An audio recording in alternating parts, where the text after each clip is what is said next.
Big deals. Take your mark up.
That's right, the champs are back, alive and well for all to see. Steady striving to be better, it's Kaizen tenacity. Daily grind is steady flying, that black flag mentality. Then again, what you expecting from the boys is from the G. Walk his path, built to last, it's our proven tendency that we always wanna follow with sincere integrity. Daily implementing, practicing our PRIDE.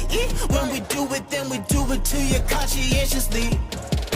We gonna bring an army and they gonna bring that pride. Never what but what we do is seeking him to be our guide. Ain't no mystery, our history won't tell you any lies. Cause this legacy we living with a yeah. Bright light, spotlight, city G, gotta be legacy already. Look around G-Town, lockdown, you know we gotta rock. What it means, what it seems, what the dreams like, teams like. Things you hear about to get. Bring a game, let the chains do the same, make it rain like. We're not pulling punches, points will come in bunches. Take you down to Juicy's and we'll show you where our lunch is. Century of grinding, looking you'll be finding him, yeah we them, just in case you need reminding. We some ballaholics, explode like we atomic. We eatin' till we make the future metabolic. Ride until we die with Buckeye pride, it's a must. Endless love from above and God we trust. We gonna bring an army and they gonna bring the pride. Never what but what we do is seeking him to be our guide. Ain't no mystery, our history won't tell you any lies. Cause this legacy we living, we the Buckeyes.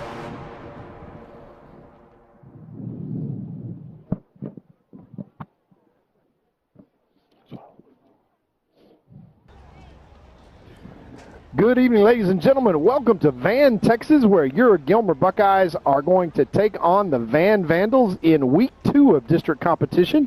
The Van Vandals come into tonight's game 4-2, and in this district competition, they are 1-0, coming off of a 49-26 victory over the Spring Hill Panthers. Of course, the Buckeyes last week able to start 1-0 in district play with a hard-fought contest over the much-improved Pittsburgh Pirates.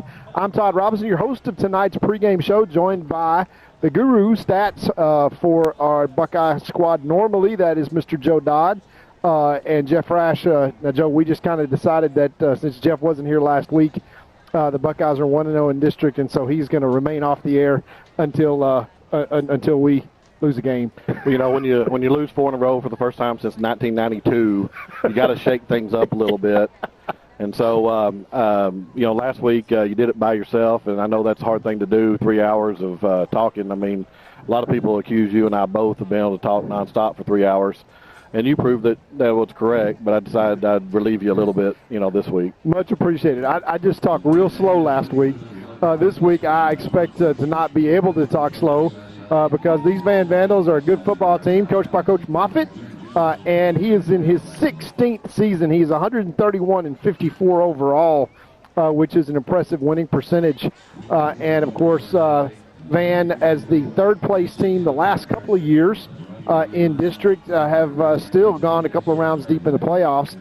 And they come into tonight's contest really expecting to kind of get some knockoff revenge against these Buckeyes. But, Joe, I don't think people realize exactly how tough a schedule the Buckeyes opened 1-4, now 2-4, but not really indicative of the record when you talk about the record of the teams that they played. Punching above our weight class is kind of an understatement now that we're into Week 8 of the season and we see what kind of real competitors the Buckeyes kind of faced. Well, you said punching above our weight class, and I think people have forgotten that we actually do that because we do play that same schedule basically every year and have for the last 10, 15, 20 years, and it's proven a successful formula to get ready for the playoffs. And this particular year, I think, there's two things that have happened. One, it's my opinion that our 5-game non-district schedule, even though the same teams as last year and same teams in a lot of cases as we played, for the last several years, those teams were better this year overall than they've been in the last several years that we played them. And so when you've got literally, in my opinion, the first 5 teams we played, I think 4 of them have a legitimate chance to win a state championship. Now, 3 of them are in the same district, so it won't happen, obviously, because only one championship is going to come from 4A Division I. But as far as having a championship contending team, I believe all 3 of the teams that we played in 4A, 3 of the 4 that we played from the District of Doom in 4A Division I, and then, of course, in 5A, the 6th-ranked undefeated Brenham Cubs right now that beat us a couple weeks ago. So it's just been an anomaly this year, and with Gilmer having a lot of injuries and a lot of youth. I mean, there are a lot of sophomores on this team and juniors, and it's just kind of a perfect storm for Gilmer to have a subpar so far. We just say non-district, but the great thing about non-district is it really doesn't matter. That's right. 1-0 in district is all that counts right now, and both these teams come into tonight's contest 1-0. And Coach Moffitt understands the gravity of tonight's game because the Pleasant Grove Hawks also 1-0. Pretty much what everybody's expected. Pleasant Grove in Gilmer at Jeff Traylor Stadium next week.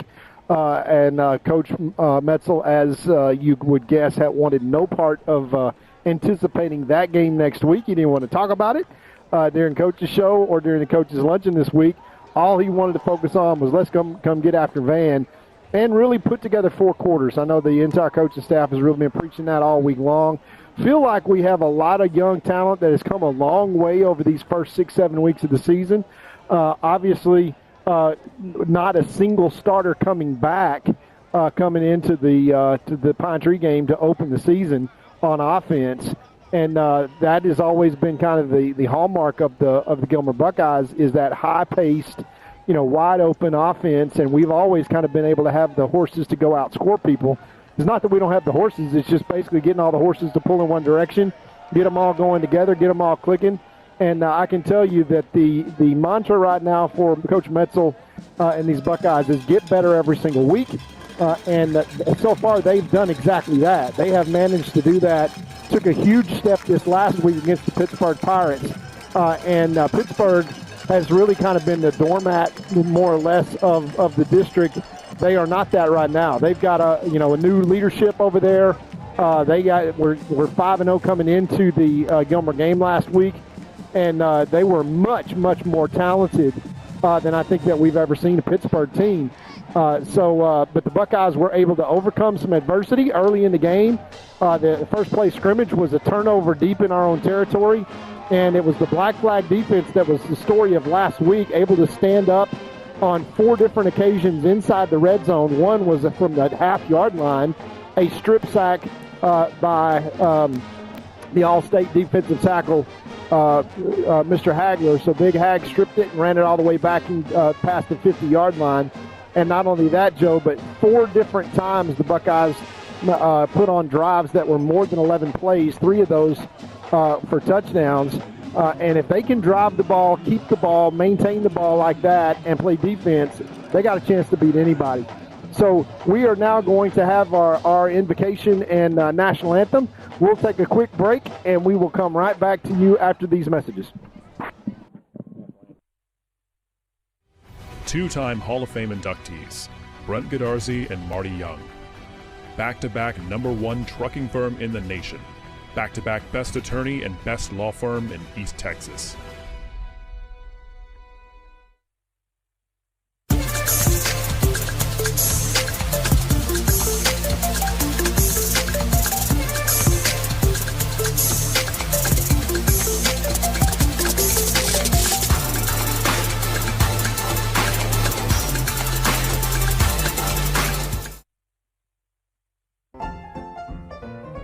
Since 1900, our customers have relied on and placed their trust in First National Bank of East Texas.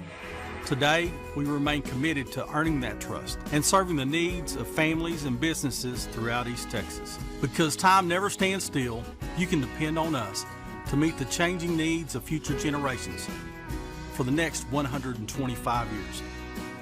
You can bank on that. First National Bank of East Texas.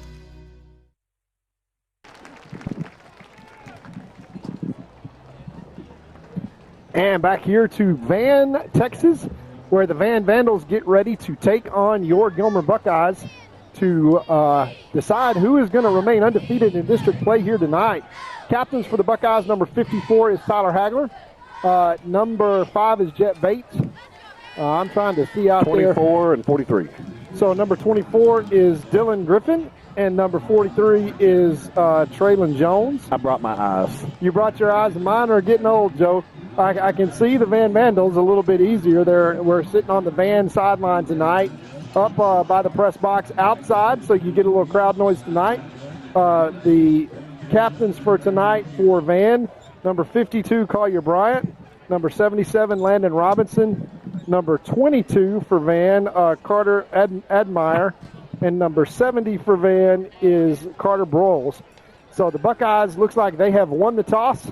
They have elected to receive. So the Buckeyes, a lot like they did last week, are going to take the ball, but they hope they don't turn it over on the first play of the drive, Joe. Well, let's hope that we do what we did last year. For those that remember this game, we scored touchdowns on our first 4 possessions, and then we had to hang on the rest of the game by not scoring another touchdown and pulling out a 31 to 24 win. Correct. So, I mean, we scored our first 4 possessions touchdowns. I would love to see that again, and maybe we could score a little bit more than that. But, I mean, I'll take it if we can score 4 in a row like we did last year. Get off to a hot start. Referee for tonight's game is Todd Toon. The umpire is Jason Waller. Head line judge John Sharp. Line judge Michael Howard. Back judge Biff Williams. Side judge is Clint Davis. And the field judge is Brandon Peterson. And no, we do not have any cell phone numbers for you, folks. But that is the refereeing crew that we got for tonight's game. Coach Metzel was really let's just say disappointed in how last week's officiating went. Well, these guys have to be better than last week. Let's put it like that. Well, but I'm not sure you can get a much lower grade than what he was assigning to the officials last week. These Gilmer Buckeyes come out tonight with their orange pants and white jerseys. Of course, this is the same uniform combination they won the state championship in every playoff game in 2023. That was coincidence, but they will take it. And back deep for the Buckeyes is number 17, Solly. No, 21-1. 21-1. I sure can't see, Joe. I need to get a new prescription. So that's Aiden Thomas and the running back, Tavian Hector, who is healthy again. But expect them to kind of have this pooch kick. We saw it all night at the lower divisions. Yeah, might go to our middle guys like, yeah, that's. And luckily it goes out of bounds, so the Buckeyes get extra 5 yards to start. And the Buckeyes will take it. Led by number 2, coming onto the field, Zay Taylor, the young junior quarterback who last year as a sophomore was the number 1 running back for the Gilmer Buckeyes. He is flanked by number 5, number 6, the sophomore Tavion Horn. That big offensive line that's back there, number 30 is going to be in to start the game. That's Austin Blakely at the F-back position. And then the wide receivers are going to be Trace Haynes, Charlie Jackson, and Gage Trossbach. They're going to start this possession from their own 32-yard line, 1st and 10.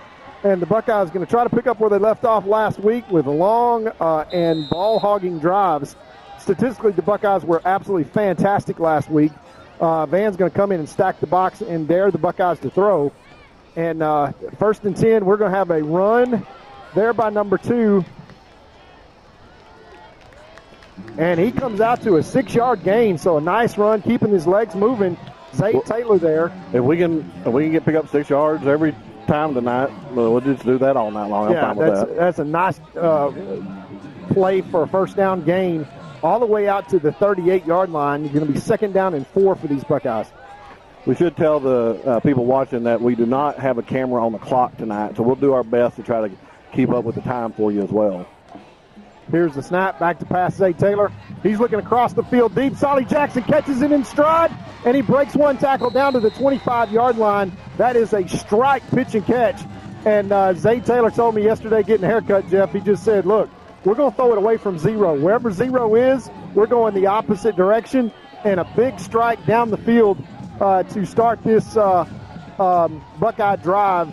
And that is a huge gain from the 38 all the way down to the Van 35-yard line, so that's 46 yards on the pickup. And what it really does is open it up, so maybe they don't stand so much in the box anymore. Solly Jackson makes a great shoestring catch, jukes the corner really out of his socks, and picks up about 7 yards. 2 for 2, Zay Taylor slinging it around, and the Buckeyes do not mind passing. We have a official timeout. We'll see what for. And, Joel, let's see if you can figure this one out. Yeah, a little unusual. Trying to see. Okay, yeah, it's something to do with the chains. Okay. So they just have to make sure that there's some little malfunction. And obviously you want to have the chains correct because you don't want to get shorted on, measurements or anything like that.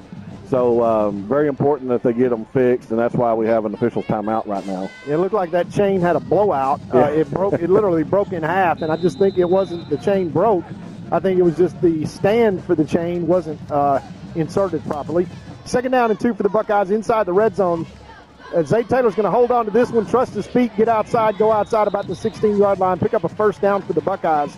And, Joe, so far this drive has started off about as good as you can get for this Buckeye offense. Well, I tell you, those are so fun to watch because you're verging on the edge of disaster all the time with that handoff, and the quarterback decides if he's going to give it or take it himself, and he does a great job with that.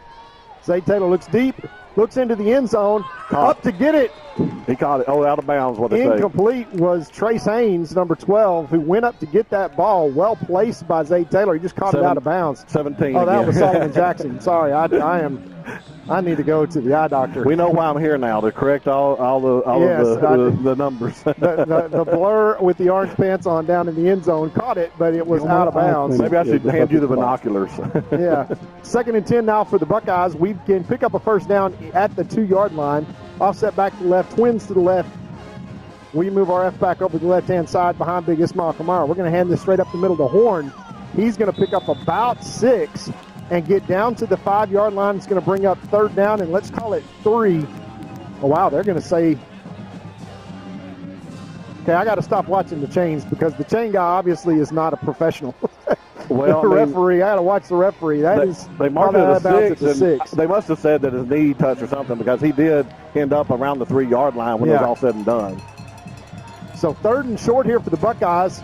Need to score or create a first down here. Otherwise, it's going to be a 4th down play. This is going to be Horn up the middle, and he's going to barely get back to the 5-yard line. Maybe gains 1. They're putting him at about the 3 or 4, Todd, so, I mean, he's going to be probably within a yard or 2 of a first down. Yeah, here comes the field goal unit for the Buckeyes. 4th down and 2. The Buckeyes going to try to cap this drive with points. And I know that's disappointing for Coach Metzel and the Buckeyes, but a nice opening drive that winds up, let's call that 68 yards, 67 yards. It's going to wind up 4th and 3 from the 5. And we are going to come on to try a field goal here. First field goal, I think, of the year. Kick is up. And it is good. And the Buckeyes take a 3-0 lead. Van with a, I guess you could call it a victory in principle by holding the Buckeye offense out of the end zone. But the Buckeyes do draw first blood. 9:13 left to play in this first quarter. Buckeye first drive ends in a field goal. They lead 3-0. We'll be right back.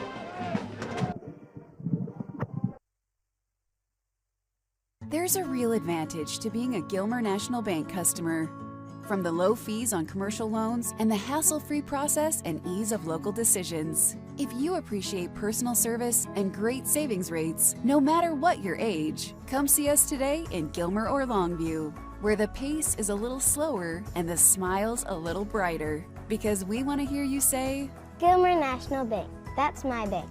Gilmer National Bank, Equal Housing Lender, member FDIC.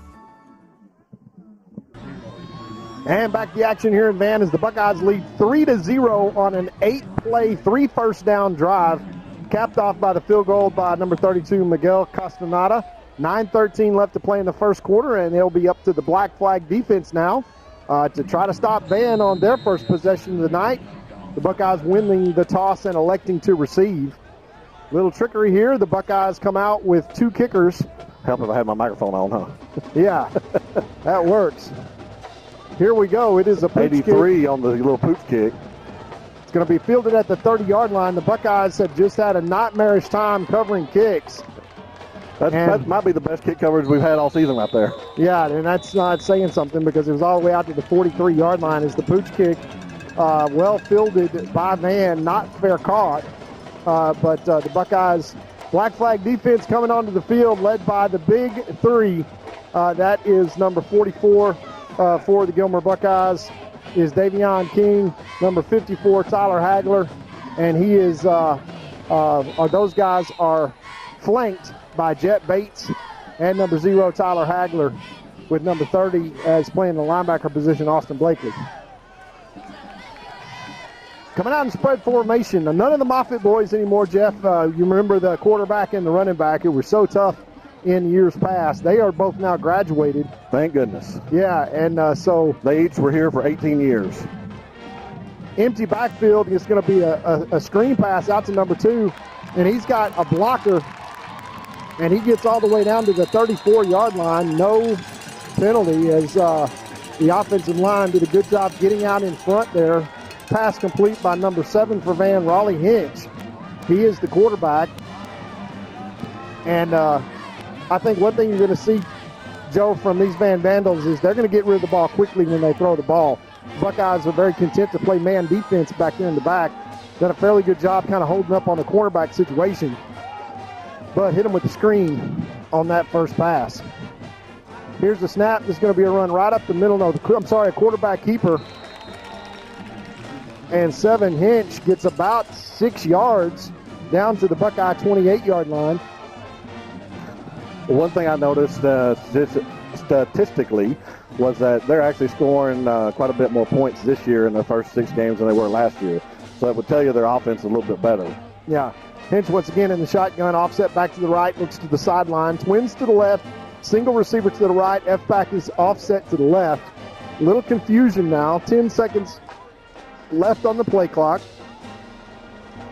Hinch shifts the back, number 0, to his left, and they're going to throw the ball out to a wide 0, and the Buckeyes unable to get contained. That is a problem that the Buckeyes saw earlier this season, and no leverage out there on the sideline. I think that was a blown coverage. His number 0, DeQuavion Williams, and he is the best athlete on the team by far. That's going to give Van a 1st and 10 inside the 20. And not sure who busted that coverage, Joe, but somebody needed to be on the back. Well, Van is marched right down the field like Gilmer did. Let's see if our defense can do what Van's defense did and hold them to a field goal attempt. Here's Sanchez, wide open, number 20. That would be a no. Yeah, we got caught with our eyes in the backfield as our linebacker there, responsible for covering the tight end, bites, and if we look at it on the replay, the tight end runs right by him. That's something that at all levels Van did last week. That's something that is just a mental bust by the Buckeyes. And the black flag gives up an opening drive touchdown. Kick is up, and it is good. And Van comes out, drives the length of the field.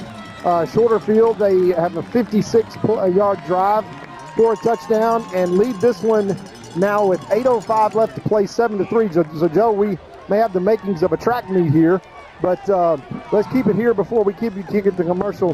One of the things that I wanted to tell the crowd here is just a little story that happened to me the other day that's typical of living in Gilmer. I had the boys in the car with me and was out at a gas station. I get out and here comes a familiar gait walking right at me. I wasn't sure who that was, but it was Cat Daddy Marlon Granville. I want to shout out to Marlon. Got a chance to visit with him and just reminded of what a great opportunity it is for us to live in a town where multiple generations. Marlon lost his mom this year. He's listening to the night there with his dad. I told him I'd shout him out in the first quarter. Real pleasure to do that, but it's so cool that we've got so many relationships, and we want to thank Marlon for his genetic contribution to the Buckeyes over the last 25 years. Well, I'll say that Granville is one of the names in Gilmer that has that family named across generations. That there have been many Buckeyes that have the name Granville that have contributed a lot to the program. Next one coming as we have number 12 Trace Haynes. Fair catches this one at the 34-yard line. So the Buckeyes once again will start. That was 4 plays for Van. They made short work of that 54 yards, 2 passes and 2 runs to cover that 56 yards. And now the Buckeyes, with 8:05 left to play in this first quarter, find themselves down 7-3 and needing once again to come out and answer here. Trips out to the right-hand side to start this drive, single receiver to the left-hand side. And we will see once again what the referee is. Yeah, I'm not sure why they're continuing to talk. Well, it gives me a chance to say one thing. Honestly, I've come to expect most teams to score on their first. With some offsetting personal fouls. Not sure exactly what that was. Or a little bit of talking at the end or something, but yeah, that's just what they called. A useless do-over call. That means well, nothing. I guess it's trying to say we're going to call down, you, guys. but yeah. So Zay Taylor back in the shotgun to start this drive. Trips to the wide side of the field. They're going to fire this one to Solly Jackson. He takes it in one play. He is gone to the house, folks. Solly Jackson at the 10, the 5. They are not going to catch him. One play, touchdown Buckeyes. And that is exactly how they draw it up, as Zay Taylor has not had a ball hit the turf all night. As we watch the replay, they just throw that slant pass, and Solly Jackson goes to the house. I mean, basically he took off in a running start, and the quarterback was 15 yards down the field, held the ball out, and he just grabbed it as he went by. That's how good of a pass that was. You couldn't have handed it to him any better. Absolutely. That is a strike there. And 69-yard touchdown. One play, one drive. Buckeyes storm back is a understatement to take the lead. Now we'll see if they go for 2 or kick it. And Miguel will be on once again for the extra point. Already a field goal, first field goal of the year to his credit.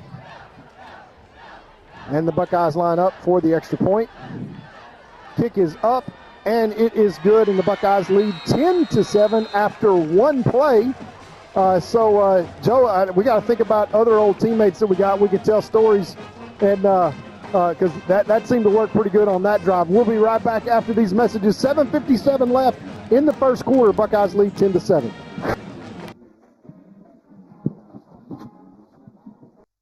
For nearly 150 years, Crowley Funeral Home has offered the highest quality in funeral services to the families of Upshur County for a fair and reasonable price.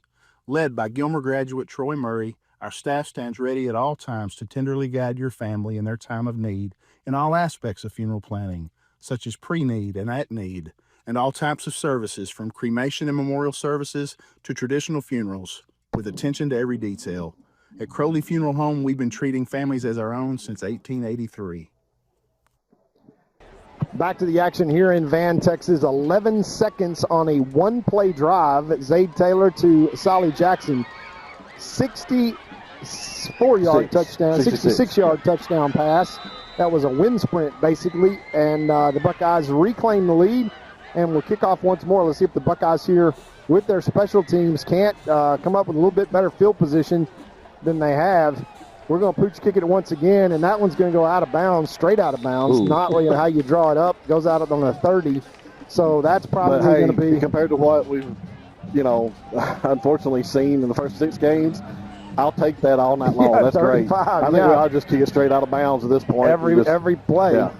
Now they, of course, can make us kick it over if they want to, but if we did it every play, they'd get tired of it, I would think. Yeah, they're not going to do that. They're going to march this off 5 yards, and Van will start at the 35.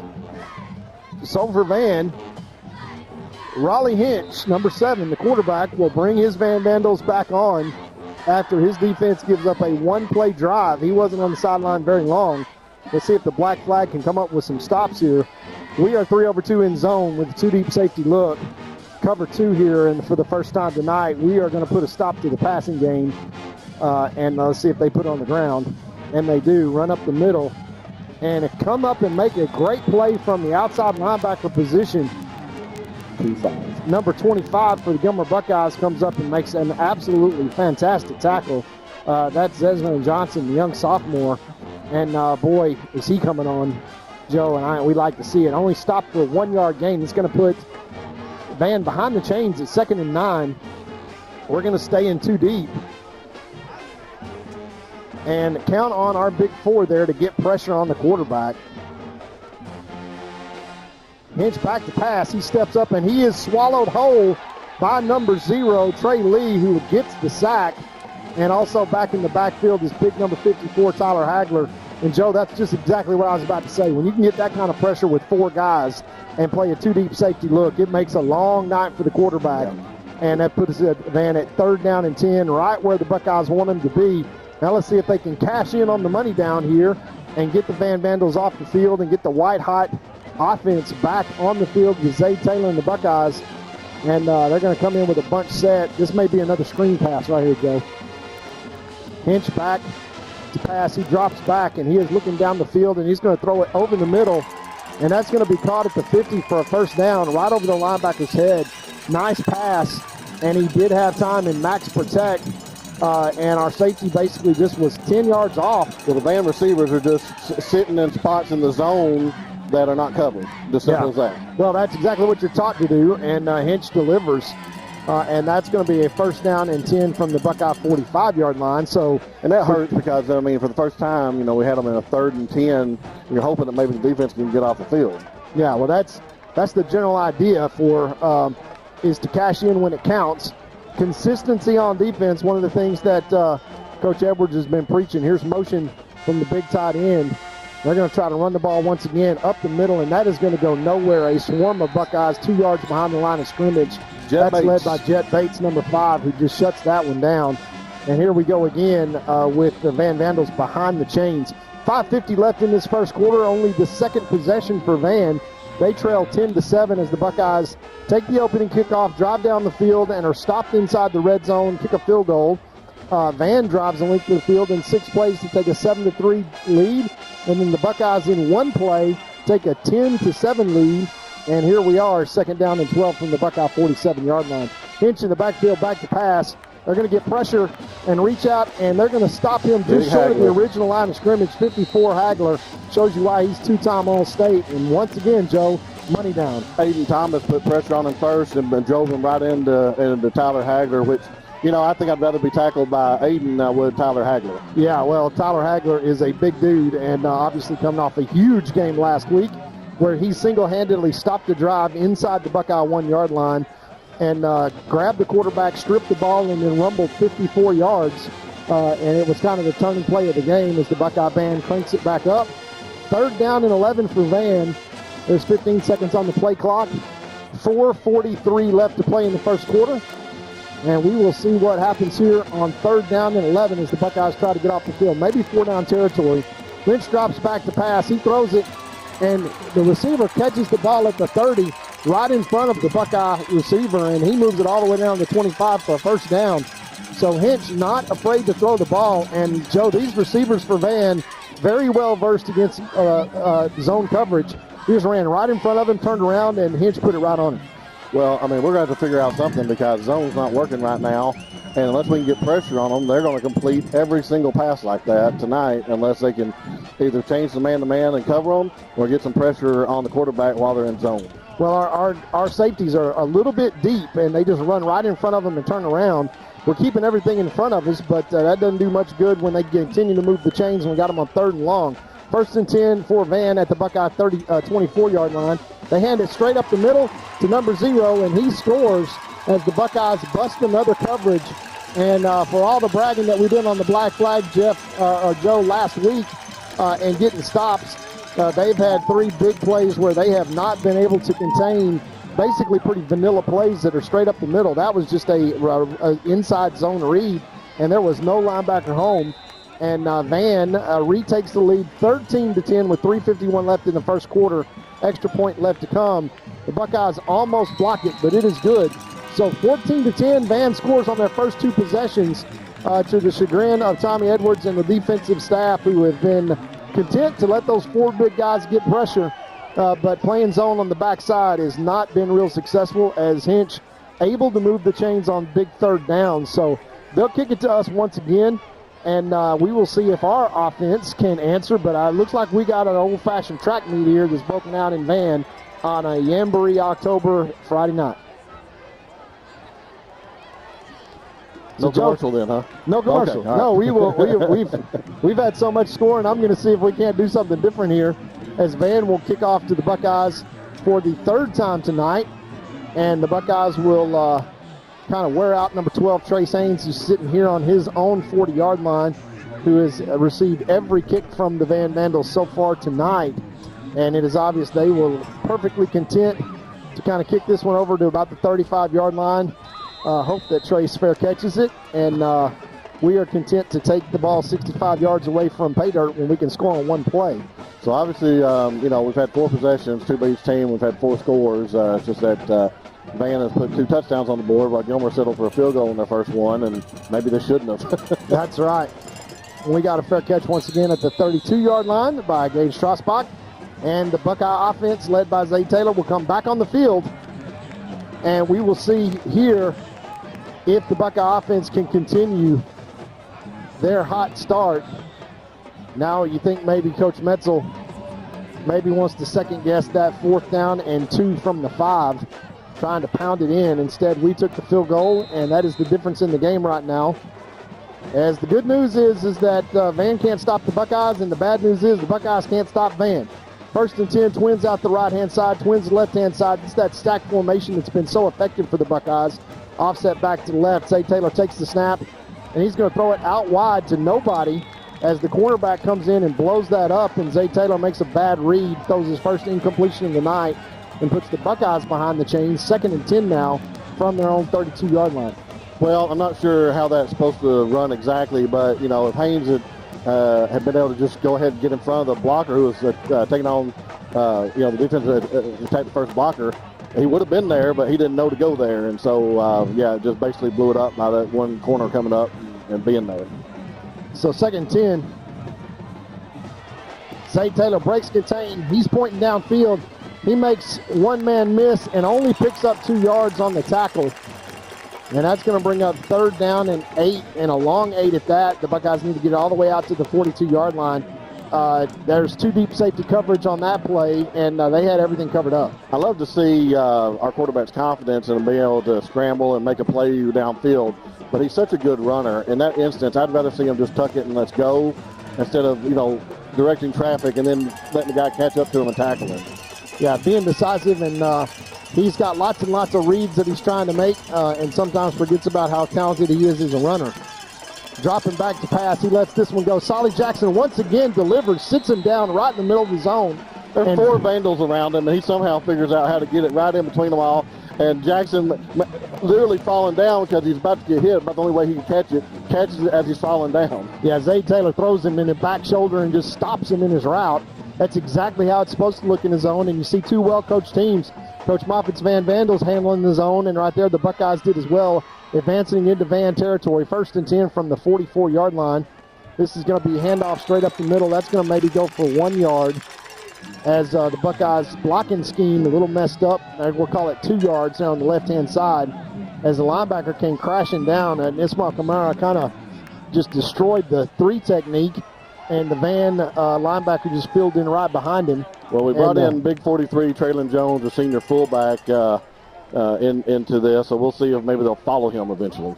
Yeah, well, this is called a run left formation. Well, now they've also brought in another big boy here at 44, it looks like, which is already into it.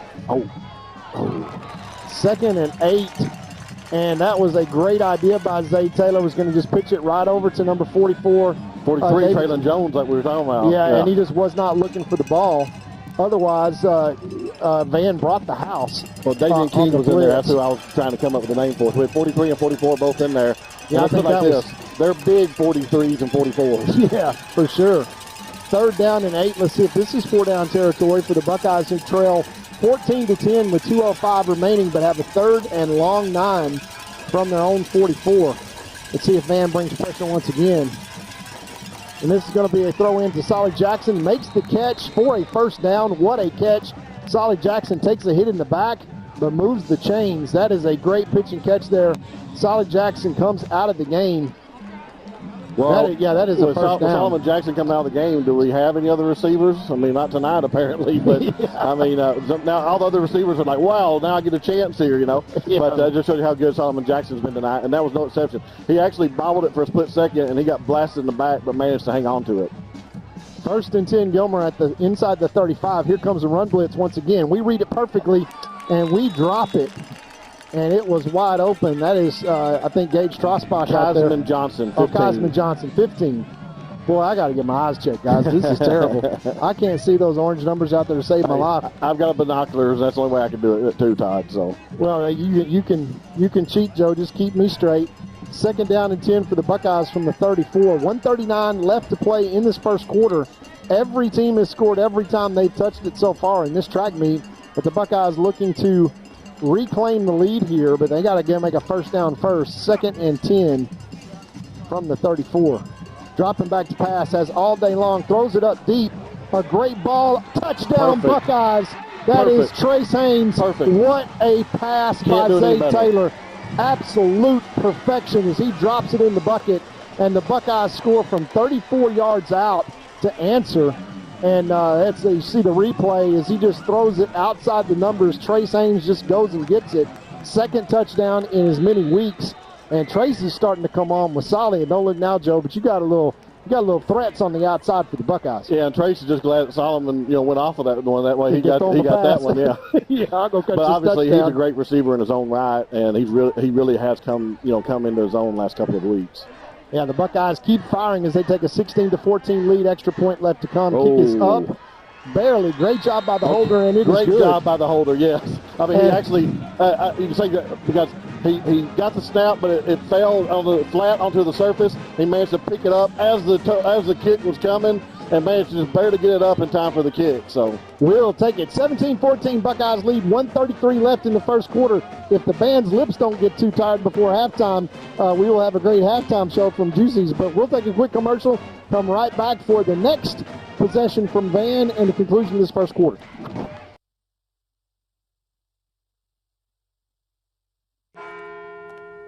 At Farmers Insurance, we've seen almost everything, so we know how to cover almost anything, even a rock and wreck.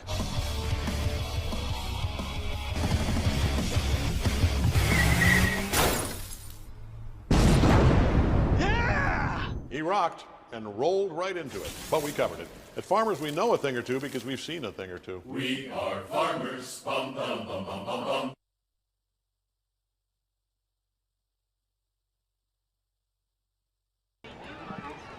Yeah, folks, if you like defense, this is not the game for you tonight here on Friday night. Yeah, go maybe tune into the Carthage game, as the Buckeyes are going to kick off once again. And I'm not sure who's going to be more tired, the legs of the kickers or the embouchures of the band playing the fight song so often. We got a fair catch at the 37-yard line. That was a good kick. I mean, I know they get the ball near the 40, but I'm telling you, if anything, based on what we've seen so far in 6 games, anything on their side of the field, I'll take as far as kickoffs are concerned. No return is the best return. 1st and 10 Van with 1:33 left in the first quarter. And these Buckeyes have gone too deep on the safety side, but the safeties have played a little bit soft, and Van's done exactly this last drive, exactly what you should do. And have gone max protect, and the receivers just run out there and turn around right in front in the soft spot of our safeties. And now we are switching out personnel. Interesting. Yeah, very interesting. Max protect formation once again by Hinch, standing at his own 32-yard line. He's going to take it and swing it out wide to number 0, and there's nobody out there. And that has got to be adjusted for, because there's got to be a corner that comes up and gets help there, because that's just a simple pitch play. 8 yards on it. Yeah, to DeQuavion Williams, the most dangerous athlete Van puts on the field. He gets 8 yards on first down, and that's just a pitch and catch. He just literally takes the snap and throws it out to DeQuavion, and there is not a white jersey out there. We've got a corner that's playing, but I'm not sure who's supposed to have contained there, but there's nobody in sight, and that is 2nd down and 2, exactly where Van wants to be. Overloaded formation left-hand side. They're going to hand it off once again to the backside, and DeQuavion Williams, who has been a major part of the offense so far, is going to move the chains and move it into Buckeye territory. Corbin Jones on the tackle, but like you said, problem is that it was already after the first down and in Buckeye territory. Yeah, when the first guy that touches is 7 yards down the field, we got a fit problem, and the Buckeyes going to have to adjust to that. Nothing unexpected for sure, but the Black Flag, who had such a great game last week against Pittsburgh, kind of trying to figure things out here. 26 seconds left to play in this first quarter, probably the last play of the first quarter. Buckeyes lead 17-14. We creep up a linebacker now, and this is going to be a run into the middle and breaks the tackle. Oh, man, such holding. 52 was holding Hagler so bad, but I guess they're just not looking. 9 seconds left. That's going to move the chains once again. First down, Van. You see on the replay, Holden Hagler, look right there. Yeah, they tackled him. Yeah, I mean, that is bad. And we haven't had any flags tonight except for the out of bounds and the offsetting, penalties, or the unsportsmanlike, or whatever they call it. So you kind of get the idea we'll that let you cheat, just do it nicely. They're just not going to call much tonight. 17-14 Buckeyes lead into the first quarter. We'll be right back after these messages.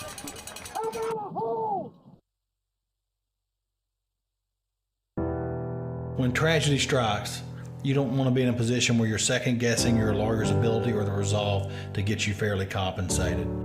When you hire Godarzi & Young, you know you're hiring a law firm that has nationally ranked settlements and verdicts. We have over 2 decades of experience holding 18-wheeler companies accountable for their negligent action. Don't make the mistake of hiring anybody else. Hire the best. Hire Godarzi & Young.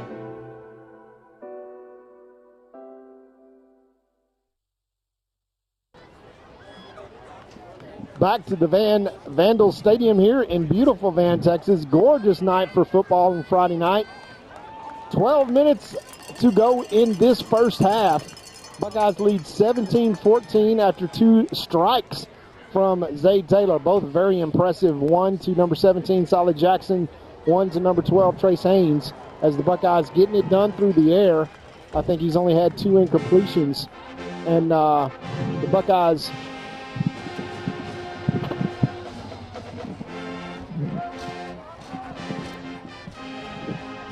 Now we're back. Sorry, a little technical glitch there. Buckeye defense comes back on the field. New quarter, hopefully some new results here as the Black Flag defense needs to bow its neck. 1st and 10 Van inside Buckeye territory at the 36-yard line. Hinch in at quarterback, offset back to the left is Williams. They're going to hand it to Williams. No, Hinch is going to throw this little slant pass, and it's going to be completed. And once again, another first down. That's just a pretty easy pitch and catch. Hinch very, very accurate with the football, but more importantly, Joe, he knows where to go with it. reading the coverage very well and taking what the Buckeye defense is giving them, and that's just a little bit too much. I'm not keeping it in stats in front of me right now, but has he had an incomplete pass? I mean, you remember one? I don't remember one. I think that he is batting 1,000 right now. 1st and 10 for Van at the Buckeye 25-yard line. Have to tighten up that man coverage. Too easy to run a slant right in front of us. Hinch is going to hand it off straight up the middle, and Hagler is going to eat that one after about 2 yards and stop that. Oh, a big 44, actually. I thought it was Hagler, too. That was Devion King. They look a lot alike, let's put it like that. That was Devion King. But King in on there, and happy to get in on that play, you could tell. He kind of lingered a little bit longer on top of the running back at the end there. Yeah, long enough for us to call his number. 2nd down and 8 now. Van sniffing the Buckeye red zone. Inside of 11 minutes to play now in this half. Van trying to retake the lead. Trail by 3. Williamson is going to take this ball, and he's going to just run right by the first level. There are no linebackers there. He is on top of the safety by the time he blinks, and that's going to move the chains once again down to the 15-yard line. So far, he's hardly getting touched other than 5, 7, 8 yards down the field almost every time he touches the ball. Yeah, we've got to have some linebacker play to get a little bit downhill, because when we're touching them for the first time 7 yards down the field, and then I don't think it's because we're getting blocked, because those guys have their hands full trying to block our big 4. We just got to play a little more aggressive on defense. 1st down and 10 from the 13. The Buckeyes back into red zone mode, trying to keep the Van Vandals out of the end zone. Going to hand this off to Williamson once again, as he gets about 4 yards on 1st down inside the Buckeye 10-yard line. A little bit better for the Buckeye defense there, but like I said, they're going to have to really tighten up, to keep them from scoring on their 3rd consecutive drive, touchdowns on 3 consecutive drives here. Yeah, and the Buckeyes started the game with possession, got 3 out of it. Otherwise, this would be a 7-point contest and not the back and forth. The Vans touched it every time that they've had it from a possession standpoint, on another deep drive here to start this 2nd quarter. Like I said, we're on pace for 124 points in this game, so. Yeah. Here is a pass, rush there by Hinch. He throws it into the end zone. Touchdown, baby, 2. Incomplete. No, it is incomplete. Out of bounds. Okay. The back judge makes that call. Let's see on the replay here, Todd. I mean, not that it matters if they were wrong or not, but it would be interesting to see if that was a touchdown or not. No, it looked like. I don't know. Looked like his left foot was out and his right foot was in. So the red, that's right, it's white on the end zone. I was looking at the red of the that's correct. So yeah, the red is. Yeah, that threw me. I was looking at the green as the out, but no, it was the red. So good. Yeah. Brings up a big 3rd down, and let's call it 7. And the Buckeye black flag really needs to bow its neck here. Watch out for Williamson. 12-yard end zone's a lot easier to catch in than a 10-yard. Yeah, it would be for sure. Hinch rolls out to his right-hand side. He throws it out to the corner. That's going to be incomplete. That's going to bring up 4th down for Van now, and they're going to send on the field goal unit to try to tie this one up. 2 straight passes. Not real sure I understand the play calling, Joe. But no, it wasn't a play calling. It was me. I jinxed him by saying and bringing up right before that, has he thrown an incomplete pass yet? Oh, we'll take it. Obviously, so 2 I'm straight take incomplete passes in a row. We'll take that. Yeah. And for that matter, they have had no turnovers tonight either. So there you go. Along those lines, let's just apply that logic. And no block kicks. And no block kicks, as the Buckeyes have really specialized in that the last couple of weeks. Let's see if we get one here. Left-footed, kicker. That's interesting. No, right. I'm sorry. I'm going backwards here tonight. Snap is up, and it is good. And Van ties the score, 17-17 with 9:20 left. And now the Buckeyes are back to serve, back to even par. No touchdown as the Buckeye black flag at least holds them out. But 9:20 left to play in this first half. It's been a barn burner. All offense, no defense whatsoever from either side, really, as every possession has ended in a score. And the Buckeyes will head back south down this end zone into the light wind. Let's see if the Buckeyes offense can continue to put the pressure on when we come back right after these messages.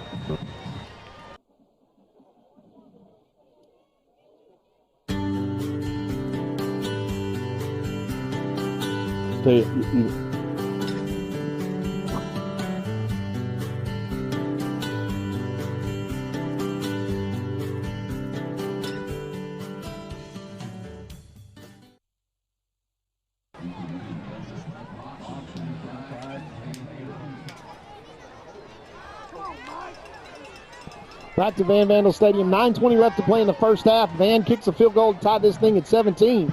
And now the Buckeyes, once again, on serve, will try to continue with their white-hot start after 2 touchdown passes the last 2 drives by Zade Taylor.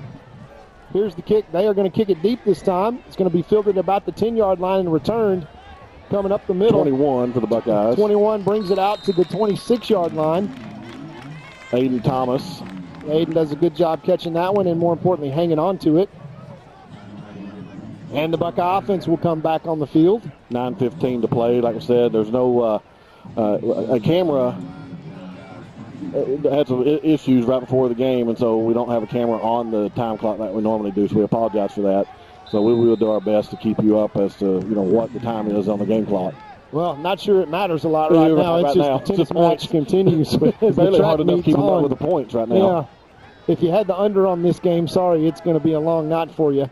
1st and 10 Buckeyes, twins out to the left. Zay Taylor takes a snap, hands it up the middle, and he's got all kinds of room, and he's off to the races and breaks the tackle. He's at the 30. Guy's got an angle on him, number 21, Aiden Thomas. And he gets down all the way inside the 13-yard line, and that is a busted coverage by the Van Vandals. No flags on the play. That one's going to stand up. So he stepped out of bounds, looks like at about the 17, Todd. And into the red zone in one play goes the white-hot Buckeye offense is number. He was just finishing his kickoff return because he got the kickoff return and was unsatisfied with it, handed him the ball the first time, and he goes right down the field. Yeah, I love Aiden, Joe, but that run makes me miss Will Henderson. Yes. Hey, Will, hope you're listening to us. We love you, bud. Showing out for the Roadrunners, 2 touchdowns last week against the Rice Owls. Horn straight up the middle. Oh, helmet to helmet, man. Yeah, it takes a big lick by number 1, but he is down to the 11-yard line. And Tavion Horn is a tough customer. He's a young sophomore, but he just keeps growing right before your eyes and keep blossoming. He's probably about 5'11", and getting up to about 190, 195 he's now. A great-looking back. He is a big boy, and he is going to set some new standards here for the Buckeyes before he's done. Already major D1 offers. Back out of the backfield. It's going to be an incomplete pass. Zade had an option there and kind of missed this guy on the backside. If he would have looked, Trace Haynes was open, but didn't see him. That was a rare incomplete pass by Zade Taylor. Going to bring up 3rd down and 5 now for the Buckeyes. They need the 7-yard line for a first down. 8:33 remaining to play in the first half. And after the big run by Aiden Thomas, the Buckeyes down inside the red zone. Trips out to the left-hand side. Single receiver to the right-hand side. Horn offset to Zade's left. They run the exact same play. They're going to drop back this time and run this one straight in. Oh, my goodness. I thought Solly had a touchdown there. Same play that scored a touchdown last week, Joe, against Pittsburgh. And that's going to bring up 4th and 5, and I think he just overshot him. Well, as great as Solomon is, it looked like it was right through his hands. Yeah, and boy, it was almost an interception, too. I didn't even see that unless it was on the replay. As great as he's been tonight, it still goes to show you that, it's a hard game, and if you're not perfect every time, it's a matter of inches. Yeah, well, 4th down and 5, and the Buckeyes going to go for it here to try to maintain serve and keep the pressure up. They need the 7-yard line for a first down. Van with a huge opportunity here as they drop back to pass.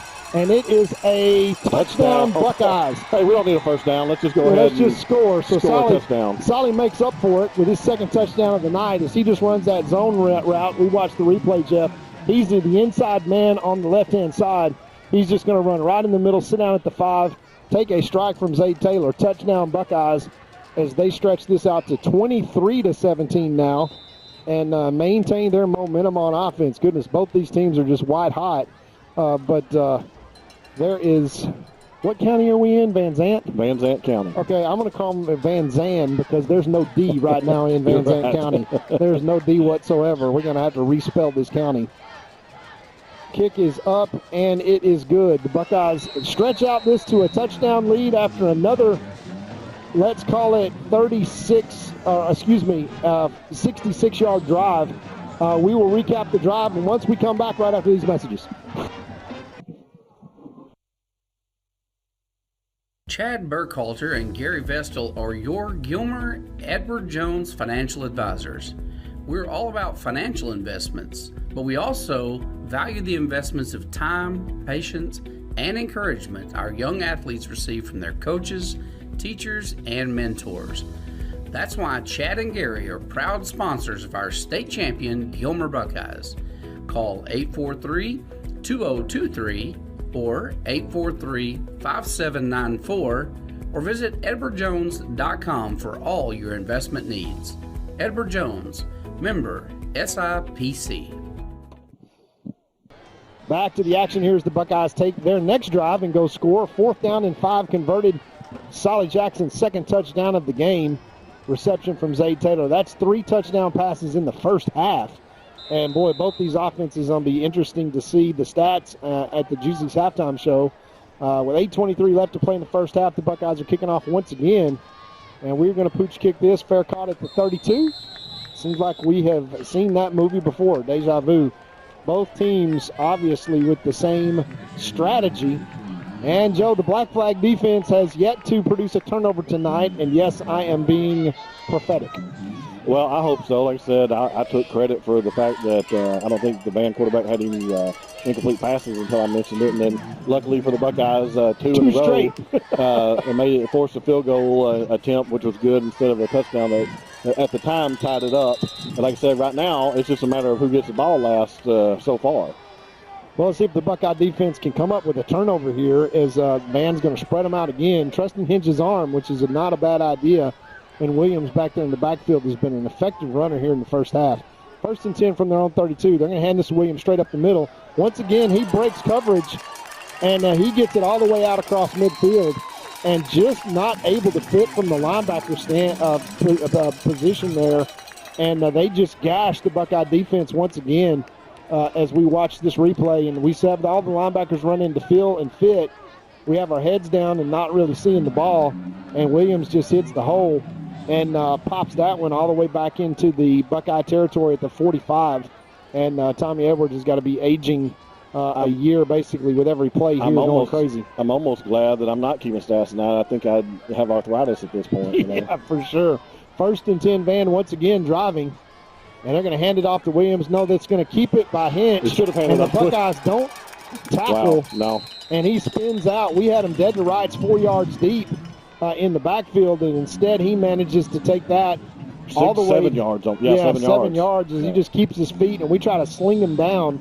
Not sure what tackling drills we did in the last couple of weeks. We need to maybe keep doing those. Hinch is a big boy. He looks like he's about 6'2", 210. And slinging him down is not going to work. We might be thinking about the merry-go-round that's up at the Jamboree right now. Yeah, just, little twirl, twist and twirl world. Tilt the world. Whatever. 2nd down, the view is not right. Williams takes the ball once again and gets it down close to a 1st down. Hey, that's great. He's going to have to come out of the game. Somebody lost his helmet. Not the running back, but somebody. Okay, big lineman, 77. That's big lineman that's going to have to come out. That's going to bring up 3rd down and 1. Anytime a helmet hits the ground, I automatically assume it's Hagler. It's Hagler's. That was a red helmet. Yeah. Hagler comes back in the ball game to 3rd and 1. The Buckeyes are going to need a tackle for loss here, as I think they're going to let this play clock run all the way down and call a timeout so that they can get their linemen back into the game. Well, it's interesting because the coach is out talking to the referee. Yeah, he's going to just let the play clock run all the way down and get his guy back into the game. So he can take a timeout here, and that means that he can come back in the game and maximize the play clock. So we will take a quick timeout with Coach Moffitt and be right back after these messages.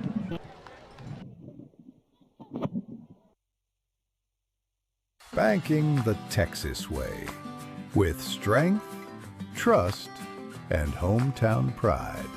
Deposits that work harder, backed by neighbors who care. Your hometown bank is right here in Gilmer, Texas, 795 Highway 271 North. Texas Heritage National Bank, member FDIC.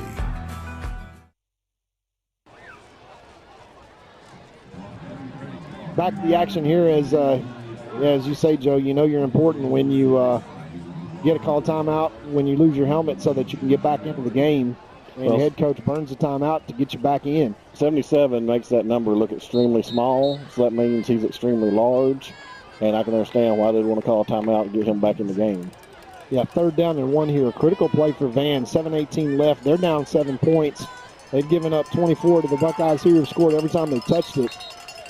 And so have the Van Vandals. They've just touched it one time less than the Buckeyes, but they are driving once again. Well, probably 4-down territory here. I said at the beginning of the game, we'd go and score 4 touchdowns in a row like we did last year. I'd take it. We almost did it. We did a field goal and then 3 touchdowns in a row so far. Well, we're going to have to keep scoring them because we can't keep Van from scoring them evidently. 3rd down and 1 from the 36-yard line. Run formation here. And Hinch is going to take it straight up the middle himself and easily gain a 1st down over right tackle. And he's going to dive for about a 5-yard gain out to the 32. And the Buckeye defense just unable to run fit, and especially unable to get any kind of penetration. And Van has a good offensive line, but we've got the best defensive line supposedly in the state in 4A. And I know it's 5-on-4, but at some point we got to keep the line from driving us 3 yards deep. 77 is their right guard, so I just told you they just ran right behind him on that. Yeah, Hinch lines up the throw, throws an incomplete pass. The curse continues. Yeah, puts Van once again behind the chains, 2nd and 10. Just overthrows his man. Was good coverage there by the Buckeyes. I'm taking all credit for that again. Yeah, we will take it, and we'll give you some more, Joe, if we can have another passing down that's incomplete here. But I would give this one back to Williams, as the Buckeyes really have been unable to gain or to hold an edge from a rushing standpoint, and especially that little flare-out pass that they've run so effectively, and just taking Williams and just running straight out into the flat, and there's been no contain from the Buckeyes. 2nd and 10, we're man-to-man on the outside. Hinch once again is going to hand it to Williams, and he's going to be stood up. Finally a sure tackle there. Yeah 0 and 7. Yeah, that is Trey Lee. 5 and 7, sorry. Yeah, that's Trey Lee and Jet Bates. That's probably the strength of the Buckeye defense. And that's going to have 3rd down and 11, as they're going to lose a yard there and put man in definite passing situation. But they're probably in 4-down territory here. Half the 3rd quarter gone. Well, this is what killed the Buckeyes, 3rd and long, and they're right back in it right now. Yeah, and we got twins over to one side and got to get some guys over there to cover them. We're going to bring pressure on this play, and Hinch recognizes it. Looks over to the sideline. And we're going to try to play man coverage and bring some pressure here. Hinch takes the snap. Here comes the Buckeye blitz. Hinch gets outside. He tosses it over to a wide open receiver who is all the way down to the 5-yard line. Just a complete bust. If that was man-to-man, nobody had number 5. You know, on 3rd and long, we might as well just skip the play, give them 25 yards, and just, do the next snap, Yeah, that's about where we are. Once again, the Buckeye defense blows a golden opportunity on 3rd and long and gives up, as Joe says, a huge chunk play all the way down to the 5-yard line. 1st and goal now for Van in a seemingly impossible 3rd and 12. And the Buckeyes don't get contained. We blitzed the linebacker that probably should have been covering number 5. And it almost seems like it's 12 against 10 out there, because there's always somebody wide open. I mean, we're obviously biased here, so we're worried about the Buckeye defense. I'm sure the Vandals are saying the same thing. Where'd they get 12 men on offense, Yeah. They're going to hand it to Williams straight up the middle, and he's going to dance around and get all the way to the 2-yard line, as the Buckeyes just unable to tackle. He's going all the way down the 1-yard line. 1 to 2, yeah. We'll just see. I think they're going to mark it at the 1. Of course, we are in Van, but yeah. This is one where the Buckeye defense needs to do what they did last week and come up with a big turnover here. Yeah, so it's it really is 1.5. Yeah, 1.5 yard line. Right in between the 1 and the 2-yard line is where that football is located. As Hinch comes back in with Williams. And that is a 2nd and goal. As they're going to hand it to Williams, and he just goes untouched into the end zone, and nobody was in the gap. I could have scored that. I could have. And that is just nobody home for the Buckeye defense. It's got to find some answers here, as they are just getting gashed here by the Van Vandal offense. It's not like the Van Vandal offense isn't good. It's just that they're now nowhere near the caliber of athletes that the Buckeyes have seen all year long. And for all the fire and brimstone the Buckeyes brought to the equation last week against Pittsburgh, it's not there. 69 yards for the Van Vandals. Another touchdown within 1 point of time this ball game. And it is up and good. And we're knotted up at 24. Let's hope the Buckeye offense can keep it rolling, because the Buckeye defense right now has just gotten gashed once again. 5:07 left to play in the first half. The track meet continues. We'll be right back.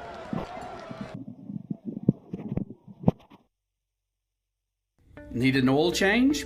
Try the new Buckeye Express Lube, 1 mile from Gilmer on Highway 300. Oil and filter changes, fluid top-offs, multi-point inspections, and tire rotation and repair are just a few of the services they offer. Best of all, you can watch TV and enjoy a complimentary snack while you wait. Jason Horton, a former Marine, thank you for your service, has over 30 years of experience in the business and guarantees the best service in town. Next time you need an oil change, think Buckeye Express Lube on Highway 300.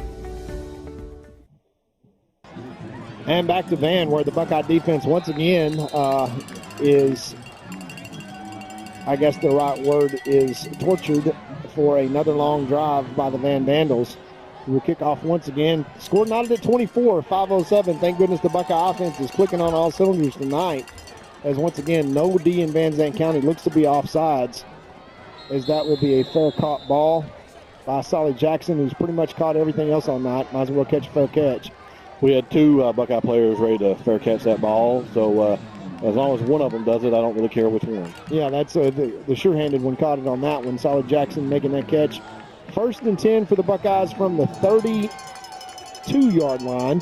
5:07 left. The Buckeyes have not needed much time to go down and score, but we've got to maintain serve and keep the pressure on Vandal. That's what I was about to say. I know it's fun for the Buckeyes offense, but at the same time, it's a lot of pressure to keep up. 1st and 10 here.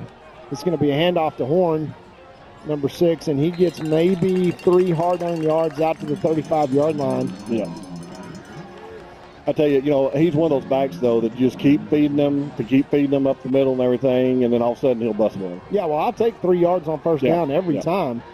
2nd and 7 for the Buckeyes now from the Van 35-yard line. 4:45 left to play in this first half. Score is knotted at 24, and the Buckeye offense back on the field to try to keep the momentum. So I say that, and then they line them out wide. So, yeah, and this is going to be a run by number 2, and look out, there goes Zay Taylor with a first down out to the 45-yard line. They're saying, okay, something happened to Zay. I couldn't tell. We need to look at the replay on this. Because something happened like he stopped almost, like he got hit in the rib or something. I'm not sure. Right there. And then they punched the ball out. Yeah, he was down. No, they punched it out before they got him. They did not? Yeah, he was sitting on his rear end. I thought they don't have replay, obviously, that they can use, but... yeah, but Zayda's going to be... I thought he was actually standing up. Yeah, Zayda's going to be the hurt player on that play, and Zayda's so tough as a running back. That's a bad thing for the Buckeyes right now when you're in a track meet and you got your anchor leg. Yeah, you see down. The running play, and he sits down right on his tailbone, and Zayd is getting up,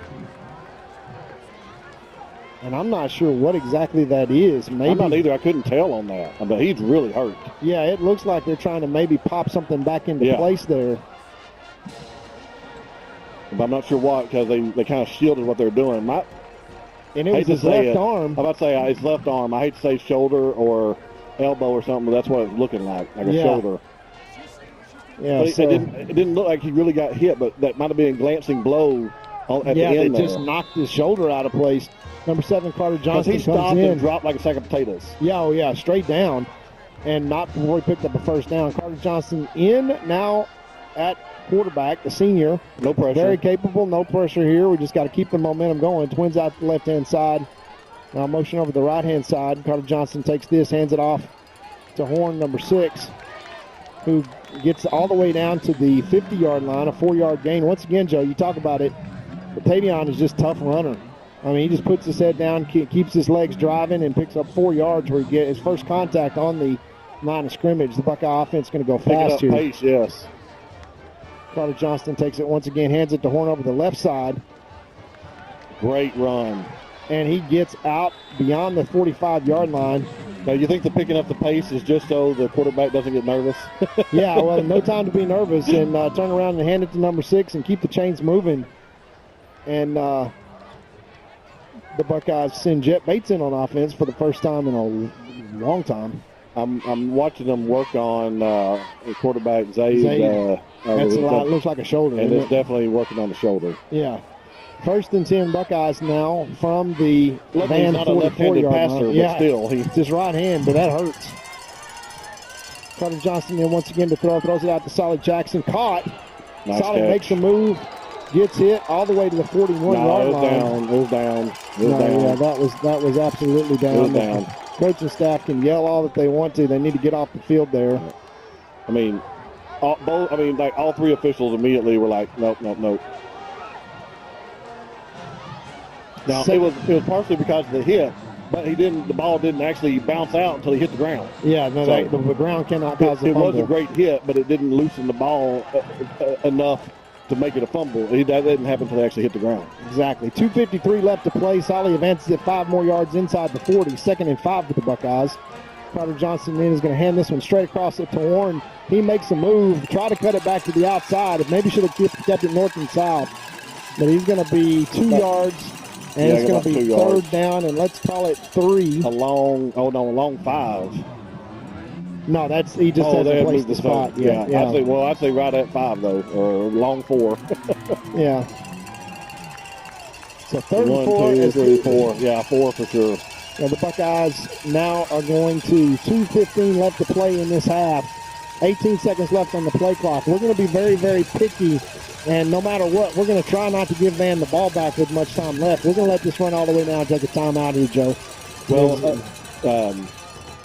do we have the 2-minute timeout? 2-minute timeout, halftime as well as okay. Yeah, so that's 2-minute timeout. Year, so. And Coach Metzel using his extra timeout, and 24-24 brings up a big 3rd down. Now let's call it a long 4 right after these messages.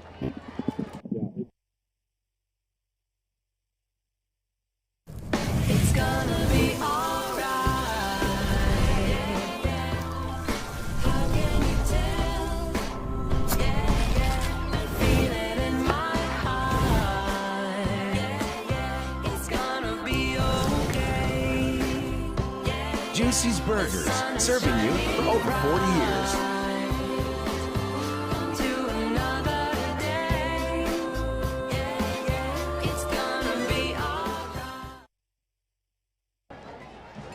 Back to the action here. The Buckeye offense comes back on the field. 3rd down and a long 4 to go. We are right here on the line. I'd say definitely, maybe, 4 down territory, but maybe, it'll be interesting to see. Let's just get it here so we don't have to worry about it. Tight end center, and this is going to be a handoff to Horn. That's load, and Horn is going to break through all the way inside the 20-yard line. Just gets on the hip of big number 72. Ismail Kamara, and blows a big hole there. We'll watch the replay. And it is off to the races. Referee gets in the way and makes the tackle. Israel's waiting on him. Luckily, he didn't hit the ref to try to keep him out. Yeah, it blocked the referee. You blocked Tavion, but a good run there over the left-hand side. And it'll be a 1st and 10 for the Buckeyes inside the red zone with 1:35 and counting. So the Buckeyes would love nothing more than to use the next 90 seconds or so, put this one in the end zone and leave Van no time. We're going to kick it off to them to start the second half anyway. As here's Horn once again, down to the 5-yard line, moves the chains. It'll be 1st and goal for the Buckeyes. If Horn keeps running like that, the Buckeyes keep blocking like that. Now, we do have another player on the ground. It's a lineman, unfortunately. It's big number 70, and he is in a lot of pain. Yeah, not exactly what the Buckeyes need. That's Justice Bird, junior offensive lineman. Yeah. And we will take a timeout and come right back after these messages. Yeah. La Finca Mexican restaurant is my favorite restaurant in the world. An East Texas favorite for over 37 years. Everyone with any taste agrees La Finca has the best Mexican food in Texas. But I want to share some of my personal favorites with you that maybe you haven't tried yet. Dina and I both love the ribeye steaks at La Finca. Ribeye steak and a baked potato, you can't go wrong. And if you happen to be a hamburger connoisseur, La Finca has one of the biggest and best hamburgers in town. Absolutely fantastic. And finally, never, and I mean never, leave La Finca without having a slice of Olga's homemade carrot cake or tres leche cake. Trust me, it'll change your life forever. La Finca, supporting the Gilmer Buckeyes for over 37 years. Back to the action here. 1:21 left to play in the first half as number 70, Justice Bird, the center, comes hobbling off the field. and the Buckeyes have it 1st and goal from the 5-yard line. I mean, the only thing about this is that the Buckeyes have faced a lot of injuries so far this year, so they know what to do. The problem is, obviously, injuries hurt you. Yeah, clock is running now as we've had 2 starters go down in this drive. Zay Taylor and Justice Bird, the center, probably the 2 most important people offensively on the field as the clock runs now to 1 minute. Zay Taylor back in at quarterback. Handoff straight up the middle is run blitzed, and Zay can't block too. And I mean, when he handed that ball off, we got hit immediately. And that just watch him. He comes right over the center. That is a brand new center. There has to be a breakdown. That is a bust in protection coverage as he just comes right through the A gap. We double team the nose guard, and he just runs right where the nose guard wasn't to the other side A gap and straight through, and it gives us about a 5-6 yard loss. So we're going to be 2nd and goal now, and let's hope that right shoulder is not hurt here because I think Zaid may need to. I mean, obviously, we don't know, but one, he's young and healthy, and they bounce back quickly. But it looked to be just this pure speculation. It looked to be like it might have knocked it out of the socket or something, and then put it back, because that's what they were working on on the table. Yeah, dislocated shoulder. I'll tell you, Zay Taylor's about one of the toughest guys that you want to have out there. But 2nd and goal from the 11, 50 seconds left, and the Buckeyes desperately need to get this one in the end zone. 2nd and goal once again. Zay Taylor's going to come back, throw it. Oh. And well covered, but I couldn't tell maybe on the replay there was contact there. That's just the referee letting them play. As we throw it right inside. Got it in his hands and dropped it or not. Yeah, there is contact there. We're not going to be able to see it either. Yeah, not sure on that one. It was close. Stop the clock with 47 seconds left. The Buckeyes got to score on this play, or at least get it down close. And so whatever you got in the bag of tricks down there is what we'll have to pull out. Otherwise, it will be back to a field goal attempt to end this half here, because if we don't pick up any yards on this, Joe, there's no way we'll go for it on 4th down. Here comes the pressure.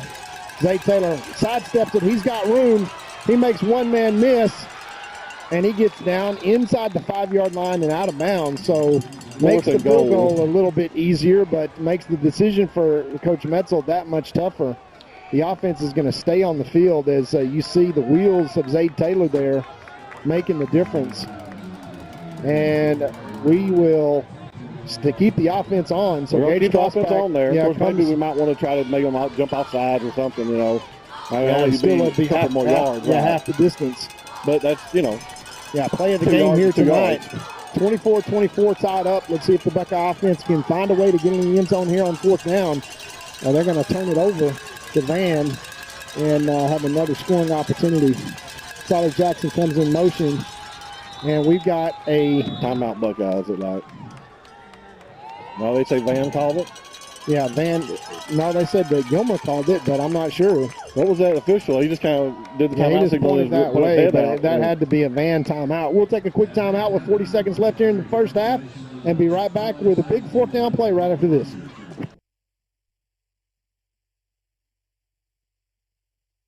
Feeling under the weather, Buckeye fans? Come on down to Core Health Systems at Community Health Corps, 101 West Madison Street in Gilmer. No appointment needed. Our walk-in clinic is ready to get you back in the game. Call 903-843-5518 today. Your health is our priority. Back to the action here. Tied 24 apiece. No bigger play. 4th down and goal from the 4-yard line as the Buckeye offense comes back on the field. And just bound and determined to get this one in the end zone. But they have to get it in the end zone on 4th down. There's no way to get a 1st down without a penalty. This one comes back into the backfield. Zay Taylor in the quarterback. Here comes the blitz. And the blitz gets him down at the 13-yard line. Zay Taylor and Van stops the Buckeyes cold. And obviously, look at Taylor sitting there. He didn't need that hit after just coming back off from that shoulder injury. Yeah, and you see they're coming straight up the middle. I hope he's just disappointed, but it went right back on the other shoulder this time. I think he may just be disappointed. But Great job by the Van defense there. That's the only stop of the game so far by either defense. Yeah, and Van just brought an all-house, everybody coming blitz. And the perfect call there on that blitz play is just a fade route. So the Buckeyes... A little home cooking on the clock. Only 3 seconds were taken off on that play. Yeah, you would say so. As 4th and 5, Van holds and does 7 seconds. So it was 40 when we snapped. So obviously it took more than 3 seconds, but we're in Van, so Cover 3 on the back end as Van's got no reason not to just lay their ears back and throw it here. They're going to hand it to Williams up the middle, and once again the Buckeyes have yet to touch him. He runs untouched 11 yards, and the Buckeye defense just no answer for the running game in terms of the run fits. And 32 seconds left to go now. Van trying to get themselves a little breathing room. It's imperative that the Buckeye defense make a stop here, as Van has essentially won the first half and played this to a tie. Because the way the clock operator is operating, they've got 11 more plays apparently. Yeah, exactly, pretty much. There's a lot of defenders out covering green grass at this point. The Buckeye defense adjusts. And once again, we've got illegal motion. That's going to back Van up. First penalty of the game that wasn't on a kick that went out of bounds. Well, this proves one thing. The referees actually do have flags in their pockets as they drop that one, and the center moved the ball. Yeah. I mean, that was an easy call there. I'm not really complaining. You can tell the officials are letting them play tonight. And as long as they just let both sides play, I'm fine with that. But on something as blatant as that, you've got to blow the whistle on that. And luckily for the Buckeyes, it sets them back 5 more yards. Yeah. Not that it matters much because the Buckeye defense has given up gashes in chunks tonight. And Hinch, who knows he can throw the ball back into that run formation, going to count the guys in the box, and the Buckeyes trying not to get anything behind them. They're going to hand it off once again, and Williams, nobody touches him for 13 yards. Listeria, I mean, nobody touched him. Exact same play, he ran 11 yards, and not one single white jersey touched him. And that's definitely not how the defense is designed. And the Buckeye defense is really kind of lethargic here in terms of coming up and run filling for sure. They move the chains once again. And you're right, Joe. They're 35 seconds. They may have 11 plays here. So they're averaging 3 or 4 seconds of play apparently. So yeah, 6 seconds run off the clock, but it's a first down once again after a 5-yard penalty. So that was a 16-yard pickup in 4 seconds. They're going to hand it once again to Williams. That's got to be a hold, as nobody is. Jet Bates just got tackled by number 50, but they're not calling anything from a holding standpoint. It's 5 yards on the first down, and another 5 seconds comes off the clock. 22 seconds left, and I think Van is got 1 timeout right now. What you have to worry about is them lulling us asleep on this, and all of a sudden then trying to bust them one deep. Yeah, you got to look out for the same play that they scored on before with that pass play to the tight end. They can't get their eyes into the backfield. 8 seconds on the play clock. Hinch now. 3, 2, 1. That's delay a game right there, and that's going to back them up. They called a timeout. They called another timeout, and that's got to be the last timeout they have left. And we'll take another timeout right quick and recognize a few of our sponsors and come right back.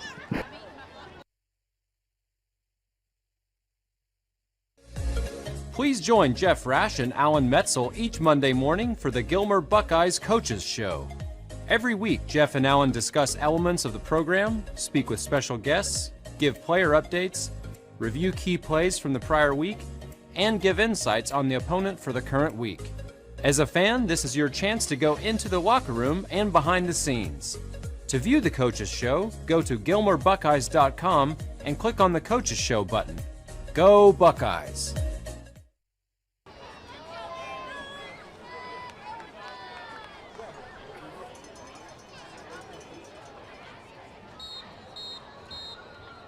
Back to the action here. 22 seconds left, and closing out this half is going to be crucial for this Buckeye defense, who's gotten gashed here in this first half by the Van offense.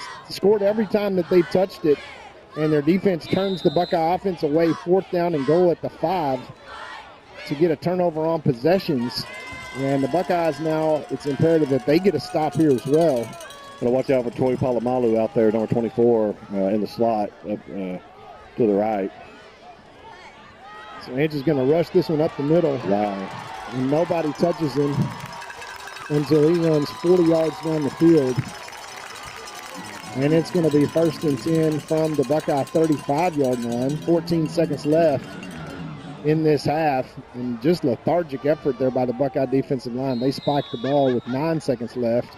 Wow, it shocks me. 2 seconds to spike the ball, yet they can run 15 in only 3 seconds. Yeah, it's some tricky math going on here.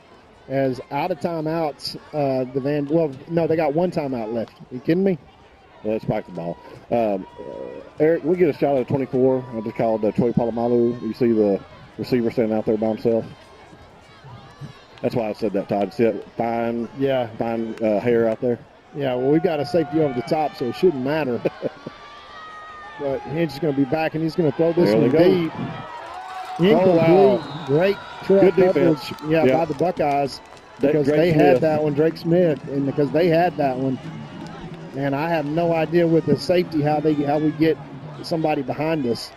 But we did. You can see him behind the safety and the corner. He waited great and punched it as punched it out. That's called trail technique, yeah. which, boy, I wish we played a different technique than that. And because it's hard to say where the only shot is, you just get to punch it out. With 6 seconds left on the clock. But at least he did it. Yeah, maybe we can get a sack here and end the If you're going to get beat, half. If you're going to get beat, then come back and do that. Yeah, but you got to think 2nd down and 9 seconds left. We don't let anybody behind us if we got safeties, and we did. So this is going to be a quarterback draw once again. Wow, I think I just kept running. He of course slides he down. does. Of course he has a second left. I think he has a second left no matter when he slid. Yeah, there's some home cooking right there. I hope the gumbo upstairs was good, Joe, because it wasn't cooked as well as that play was. No, for this whole drive series. I mean, started with 11 seconds and now Mahomes has 22 seconds and they go 60-plus yards.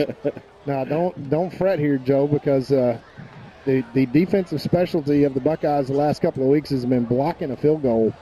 And with 1 second left, let's see if the Buckeye defense I think I just run the quarterback up the middle again, see what happens. Why not? If I was man, but we're going to try to get a field goal here, and they will do their very best to hold back a monstrous defensive line. 35-yarder comes back in the game. Yeah, we made it. Yep. And it is good. Yep. And the Buckeye defense, once again, is after the Van defense stands up, the Buckeye defense allows Van to go 95 yards. Well, so the difference in the game so far is that the Buckeyes offense did not score on their last possession, the only possession by either team that didn't end up in a score. Yeah, and that's telling. So and what you got to watch for is that Van gets the ball to start the second half. Exactly. Well, that is on paper what the things look like anyway. But the Buckeyes down 27-24 at halftime. After the track meet continues, we will have the Gilmer Buckeye Stars, the Sweepstakes Award-winning Gilmer Buckeye Band, coming off another Division I qualifying state appearance in Waco on the 29th. Very proud of the Gilmer Buckeye Band as the Juicy's halftime show kicks off with the Buckeye Band, the Gilmer Buckeye Stars, the Majorettes, and then we'll have some statistics when the Van Band takes the field. We will pitch it to halftime and the Buckeye Stars.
And the Gilmer Buckeye High School Buckeye Band Sweepstakes Award winners once again.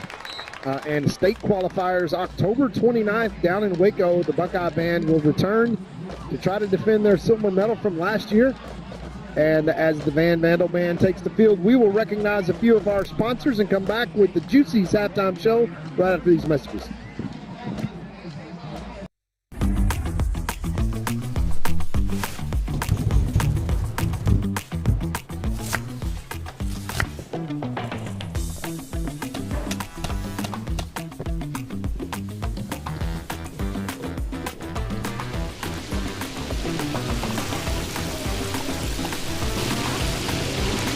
Don't settle for the other guys when you could have the best. Only at Juicy's.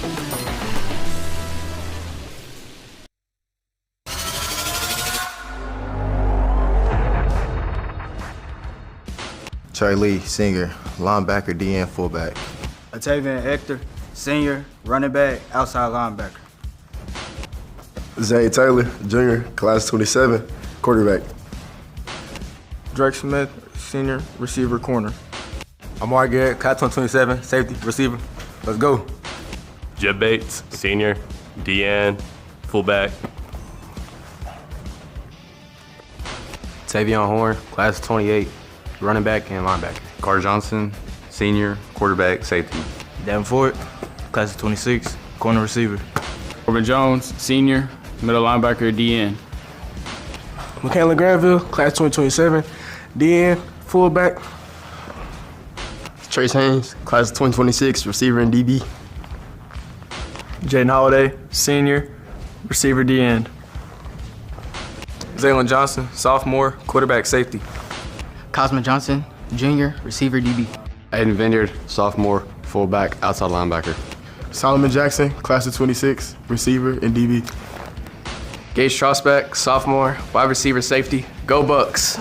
Mason McDonald, class of 2027, inside linebacker, fullback. Brendan Darnold, class of 27, outside linebacker and receiver. Aiden Thomas, junior, running back, safety. Keithan Johnson, sophomore, receiver and safety. Zach Robinson, running back, middle linebacker, senior. Christopher Peeney, class of 27, corner receiver. Kelson James, senior, punter, kicker. Austin Blakely, fullback, linebacker, sophomore. Samuel Son Williams, running back, linebacker. Miguel Castaneda, senior, receiver and kicker. Ryan Bobby Bloom, sophomore, tight end, D-line. John Henry Gilo, senior, inside linebacker. Rylan Tosh, junior, fullback, inside linebacker. Rhett Williamson, senior, fullback, DN. Malachi Johnson, senior, D-line. Taj Bush, running back, D-line. Trey Jones, senior, fullback and linebacker. Davion King, class 2027, fullback, D-line. Let's go. Hudson Blundell, junior, DN. Jace Marlowe, junior, fullback and inside backer. Ethan Brooks, junior, fullback, D-line. Shad Buchanan, class 2028, O-line, D-line. Brandon Ludlow, junior, O-line, D-line. Javar Horn, junior, D-line, O-line. Kaden Shelton, I'm class of 2026, and I'm offense and D-line. Tyler Hagler, class of 2026, offensive line, defensive line. Let's go, baby.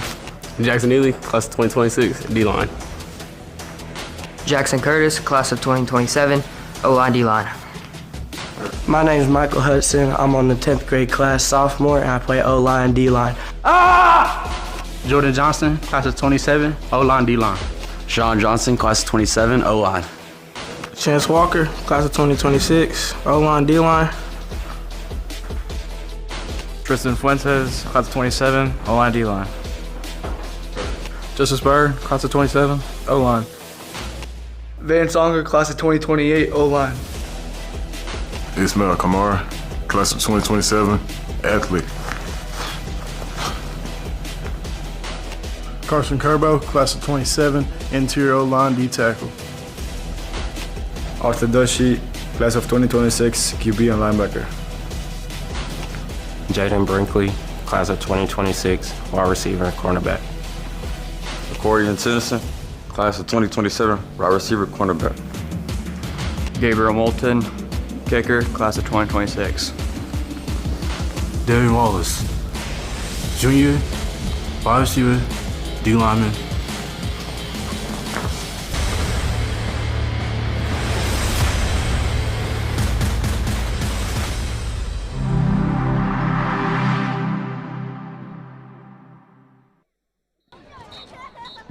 And we're back to the Juicy's halftime show, where your Gilmer Buckeye Sweepstakes Award-winning Buckeye Band, the Buckeye Majorettes, and the Buckeye Stars have had their third performance of the day after a parade and Jamboree field day. And so they have earned their Whataburger after tonight's game. The Buckeyes, in the meantime, trailed the Van Vandals 27-24 and gave up a last-second field goal where the Van Vandals went 60 yards on a drive in 29 seconds. Not saying there's not some home cooking there, but longest 1 second in the world left after a guy slides down. And they were able to convert the field goal. Let's hope that is not a difference maker in tonight's game, as the Van Vandals scored every time they had it. 3 touchdowns and 2 field goals. The Buckeyes were stopped with 4th and goal in the 5. They outgained the Van Vandals almost 400 yards of offense in the first half to 290-something for the Van Vandals. And the Van Vandals, unfortunately, get their one stop of the Buckeye offense at 4th and goal from the 5. And in a minute and 20-some-odd seconds come down and kick their own field goal. Lead 27-24. We have a couple of things that we will share from a standpoint of the cross-country team. Varsity qualified for regionals in 2nd place and tied for 1st, but lost the tiebreaker. And I think in this case, there's 5 to 7 kids that are injured, and the Buckeye cross-country team is going to be state-bound and good for a while. But the varsity boys qualified for regionals in 2nd place. It's been 21 years, Joe, since the boys have advanced to the regional qualifiers, and guess who was on that team? It wasn't me, because anything over 200 meters is long distance to me. Well, proud of my guys and my old Buckeye teammates there on the cross-country team that qualify for regionals and look like they're going back to state. So for the cross-country team, the girls volleyball team also doing very well. The 2nd round of the district play, we swept the Pine Tree Pirates, and the varsity team was able to get some redemption with a win at home Friday against Henderson. This improves our district record to 7-3, putting us in a tie for 2nd place. Currently, we're traveling to play Cumberland Academy, and then we'll host Spring Hill on today at 4:30. Have not heard how that went necessarily, but from a standpoint of playoff bound, it looks like the Gilmer Buckeye volleyball team and Miss Crata Johnson there back as the coach on the sideline got the Buckeye volleyball team going in the right direction. And for the Gilmer Buckeyes, we will, Joe, have a couple of halftime scores from around the area as the Buckeyes trail 27-24 at the half. What are some other scores? Well, no surprise here, Todd. Buckeyes' opponent last week, Pittsburgh, up big over Paris North Lamar, 31-7 at halftime. And then not a district game for the Gilmer district, but a local score, I guess, on someone that we might, potentially see, although it might be 4A Division I. I have to look and see. But anyway, Canton Eagles over Wills Point Tigers, 49-7 at halftime. So big lead by Canton there. Let's see here. I'm looking for some of the scores in the district in case you're not able to find them yourself at home. Well, it's not a district foe, but, Gilmer fans always want to know what Gladewater's score is in Tatum, and they're playing each other tonight. And so even though they're 3A now, they're in the same district, and Gladewater has a 15-6 lead over Tatum at halftime. So some former opponents that we used to play a lot, battling it out tonight. For those that want to know, another Van Zant County matchup with the Upshur County matchup. Harmony Eagles at Edgewood tonight, and Harmony trails 21-0. So Buckeyes faring a little bit better than our compatriots 12 miles away on Highway 154 tonight. So, a little bit better there. And then let's see what else I can find here. I thought I'd find some of our district scores a lot easier, but they seem to be eluding me. Well, Pleasant Grove, Spring Hill, the only two that are left in tonight's contest is Gilmer plays Van. Well, I know why I can't find it, because I set my deal out to 100 miles. And from Van to Pleasant, so Texarkana, probably over 100 miles. Yeah, probably so from here. That's north and south going multiple directions, so we can set that. But once again, tonight's contest is pretty much a playoff decider in terms of seeding, as next week the Buckeyes and the Pleasant Grove Hawks will square off in Jeff Traylor Stadium. I found it. It's shocking. Not really. Pleasant Grove ahead of Spring Hill 49-0 at halftime. That's about expected, probably so, as Van also scored lots of points on Spring Hill last week. And so Spring Hill, trying to battle for that fourth place team to make the playoffs. These Gilmer Buckeyes got to come out tonight and in this second half, 10 lead changes, Joe, in the first half. If you've been keeping score at home, we went from 3-0 to 7-3 to 10-7 to 14-10 to 17-14 to 17-17, then to 24-17 to 24-24, and now finally at halftime 27-24. So you had 10 different lead changes in this ball game already as the track meet kind of continues, and you kind of said it at halftime as we were going off the air. The name of the game is going to be halftime adjustments here. Well, I saw the offensive coaches of both teams went over and they're in concession stand getting food at halftime. Yeah, defensive coaches must be in there just struggling to figure out how to stop these. And then the Gilmer training staff is also working overtime. The referees have had to do nothing tonight, so they're over there with offensive coaches eating right now. So one penalty all night long. I take that back. There were two penalties. One of them was an illegal motion.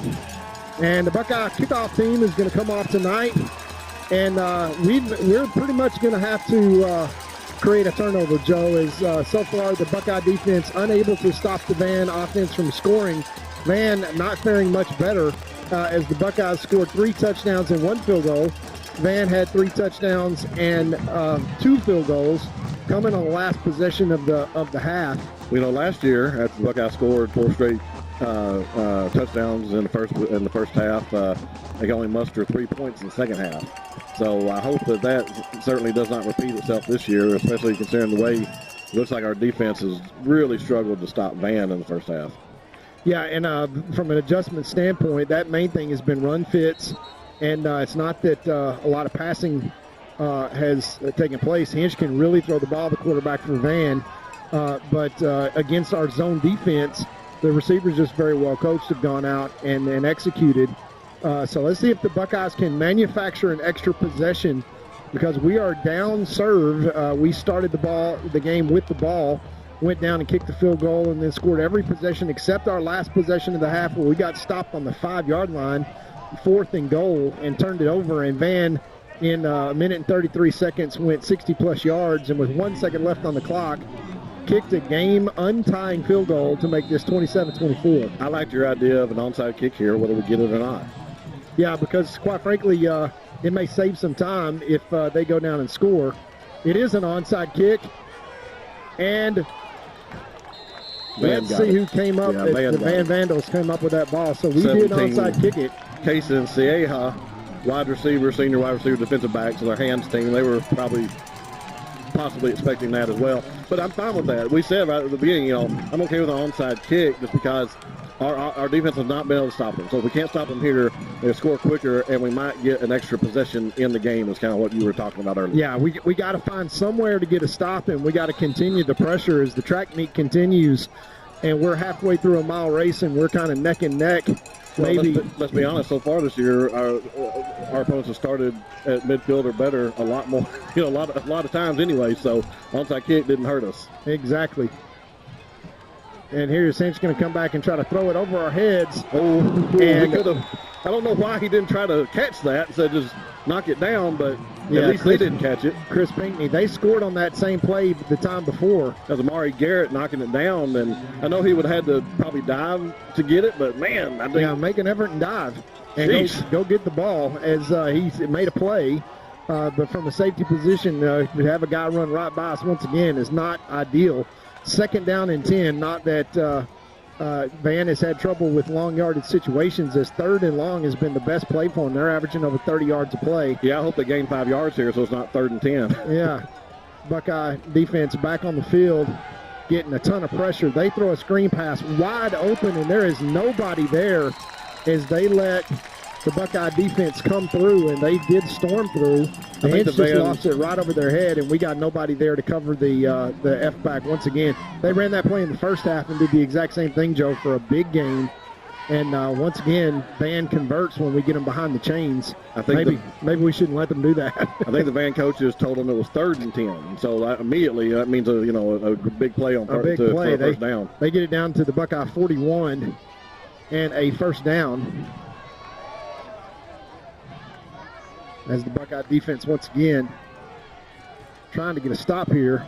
This is a running play, bounces it outside. Wow. And there is nobody home. And the Buckeyes seem to be in great position, but Williams just cuts back, and there is nobody at the second level. He couldn't go right. He couldn't go left, and so he just looked up and just wide open like the Red Sea parted and straight up. Yeah, and got 9 yards. That should have been a tackle for a loss. So the Buckeye defense, once again, having a hard time trying to figure out run fits here. Bringing up 2nd down and 1. Is the onside kick, gave him good field position anyway.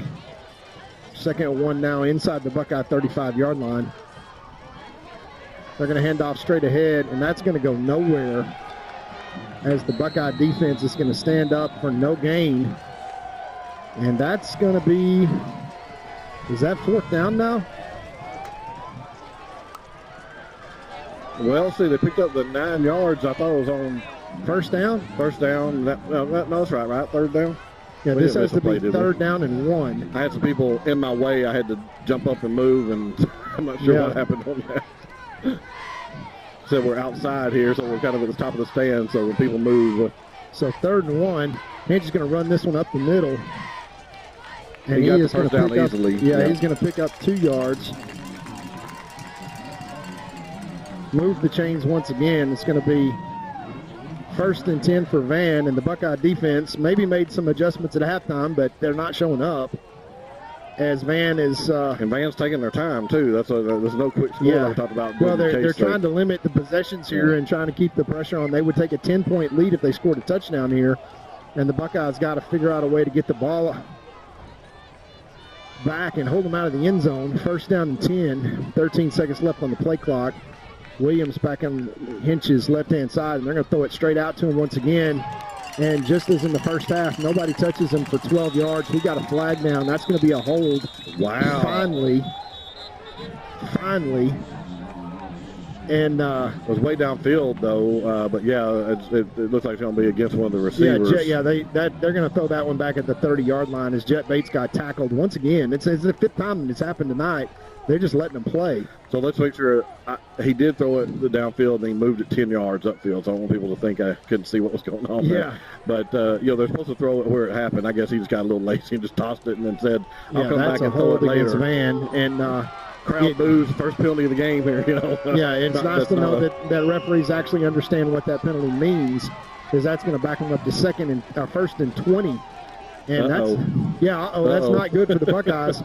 This is a place where the Buckeye defense needs to get penetration and throw them for a loss here and get them going maybe a giant step back. They're at the 40. They need the 20 for a 1st down. I don't know if there's a 15-yard or 10-yard penalty. They did throw back at the 30. It was 10. Yeah. They're going to hand this, straight up the middle. Oh, the quarterback kept it, man. He fooled me too, Todd. Yeah, I thought the guy went straight up the middle and was going to score. Yeah. And Hinch kept that ball and got about 6 of the first. The quarterback would have scored if he kept back. Yeah, it's still 2nd down and 15. They're going to call him 5 yards deep. Yeah, the replay, Eric was on it better than we were. The quarterback straight up the middle untouched. Maybe the defense saw that, but I'm not so sure. Man-to-man coverage on the outside as we're daring them to throw it deep on 2nd down and long. Here's Hinch is going to do exactly that and throw the fade. And our corner just completely let the receiver go. That was horrible man-to-man coverage there. Man, it's hard to watch these kids struggle. You know, I mean, I know they're trying hard, and I know they're giving effort. You know, I mean, I've never doubted that about, you know, Gilmer kids. Man, they're just struggling defensively. I don't know what else to say. Yeah, it was bump and run man-to-man coverage, and we whiffed on the bump, and like he ran right by us. 1st and 20. You know. Yeah. And I mean, if you can't stop them on when they're 20 yards deep for a first down, I'm not sure what you do.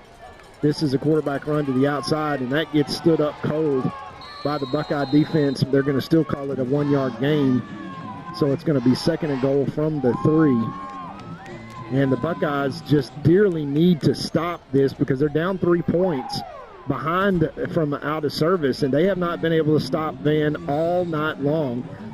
First down and 20, 2nd down and 15, and we just give up a fly route, and we'll run right by our receiver. Receiver runs right by our cornerback and gives them 1st and goal from inside the 5. Here's Williams inside on a run. He dances around, and he's going to be stopped at the 1-yard line. Yeah, he picked up a little bit over 2 yards, but stopped him at the 1. Some extra whistles going on. There's a helmet on the field, and it's not Heckler. Yeah, Williams again. has to come out. Well, that's good because he's by far their most effective runner. I doubt they call a timeout here just because of how close the game is. Want to save those for the end. And, you know, they've got obviously other options on offense, as they've shown plenty of times tonight. Well, they're going to run this one, I think, with Hinch straight up the middle. And on 3rd down, it's going to be up to the Buckeyes to make a pile. They go straight up the middle, and he goes untouched into the end zone. And they're going to stretch this out to a 10-point lead. And that long field goal to end the half really shows up big as 6 minutes taken off the clock, exactly what Van wanted to do, and drives it right down the Buckeyes' throat, who has no answer once again to start the second half for the Van offense. 4.5 minutes. Well, 4.5 minutes. Well, 12-minute quarter, 4.5 minutes. We blocked it. Oh, it's still good. The kick is still good. That's not necessarily a good omen right there. Yeah, so 10-point lead. The Buckeyes give up a touchdown to start the second half. What they could ill afford to do to put pressure on the offense. And 7:39 left to play in this 3rd quarter. A lot of football left to play. But the Buckeyes got to find a way to stop somebody. And now they got to get themselves back in the game on the scoreboard. We'll be right back after these messages. Two-time Hall of Fame inductees, Brent Godarzi and Marty Young. Back-to-back #1 trucking firm in the nation. Back-to-back best attorney and best law firm in East Texas.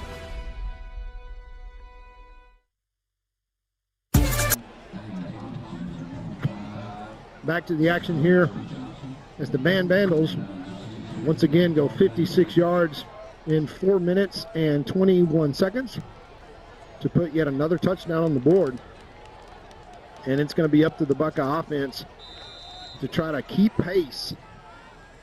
They were shut down on their last possession, 4th down and goal from the 5. Todd, not to correct you, but they have to do a lot more than keep pace. So they're down, 2 possessions now. And in this type of game, unless the defense can get a stop or something, other special teams, keeping pace will mean you lose the ball game. Yeah, well, that's what I mean. The offense obviously can't stop Van. Yep. So they're going to have to come in and execute. And they're going to be, let's call it 68 yards away or 78 yards away as they fair caught that ball in the 22. That looked like it could be returned. They put it at the 23, but yeah. Trips out the right-hand side. Looks like Zay Taylor's back in on offense. The Buckeye offense going to have to try to answer here. A touchdown of their own, give the defense a chance. And we've got flags to start. And that's going to back the Buckeyes up 5 yards. So much for execution, Joe. First and 15 now for the Buckeyes. We don't know how that's going to affect the offense this game because we haven't had any penalties yet. So hopefully it won't affect, the Buckeyes and lead to another possession without a score, because if we don't score here, we may be in trouble. Yeah, well, I mean, obviously we got to figure out a way to stop Van, but we're down 10 points right now, 34-24. Once again, 7:38 left to play in the first half. Lots of time, or excuse me, the third quarter. But imperative that the Buckeyes keep pace. And by the way, we do have our backup center in there. Yeah, that's Solly Jackson, who dances around and loses 2 more yards. Tackled by 5 Van defenders. So that's a quick pass out and does not pick up a block and loses, let's call 3 yards. Back to the 15. We need the 33 for a first down. Well, not to get ahead of ourselves here, but, you know, Van, this is a big, big game for them. Not that it isn't for the Buckeyes, but, you know, the Gilmer has won 8 straight games over Van. Their last loss is in 1995.